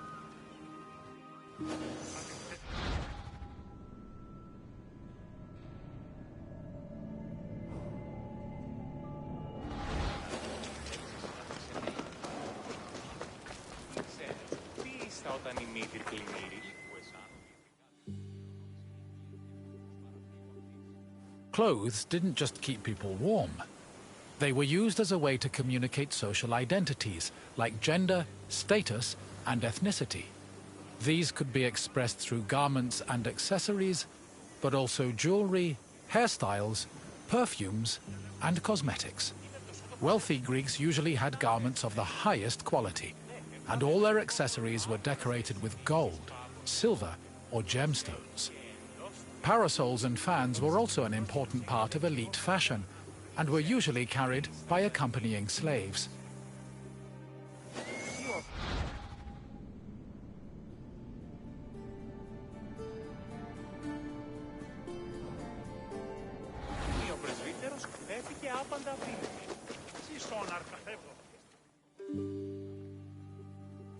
The most common Greek garments were the peplos, the chiton, and the hymation. The peplos, typically worn by women, was a body-length cloth. It was folded back on itself and worn draped over the body and pinned over the shoulders. The chiton was a long garment with sleeves. Ankle-length chitones were normally worn by women, while men wore shorter versions of the garment. A hymation was a mantle that was worn over both the chiton and the peplos. Outside of daily life, there were also specialized clothes worn only in exceptional situations like weddings and religious ceremonies.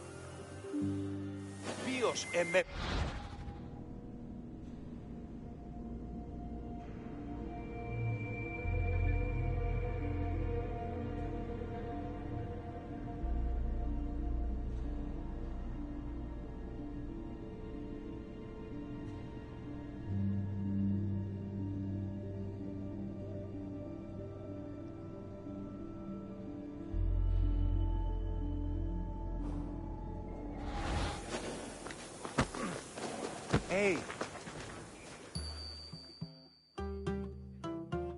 Good to see you again, my friend. I bet your clothes feel heavier now that you know how many mollusks were killed to dye them. But let's change the subject, yes? What else can I do for you? You've got it, my friend. Farewell for now.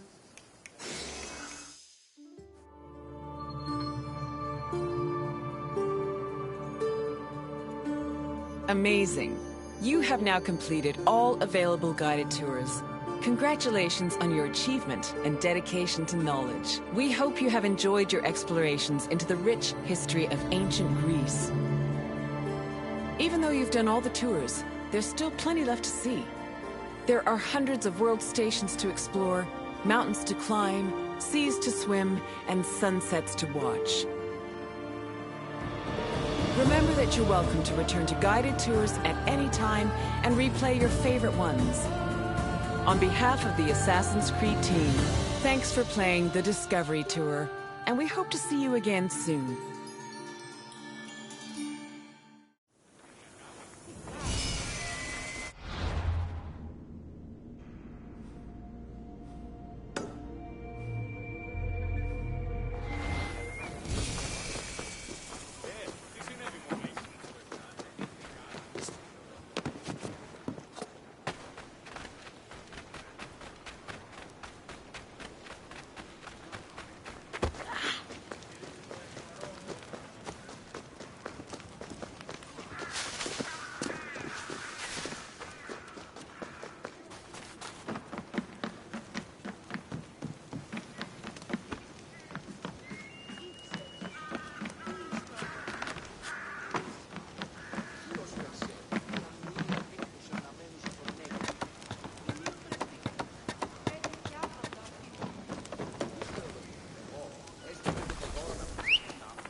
Spartans, they'll ride through the fire they face. They'll carry the weight of Leonidas. The bravest, they'll fight to the grave. The bravest, they'll fight to the grave.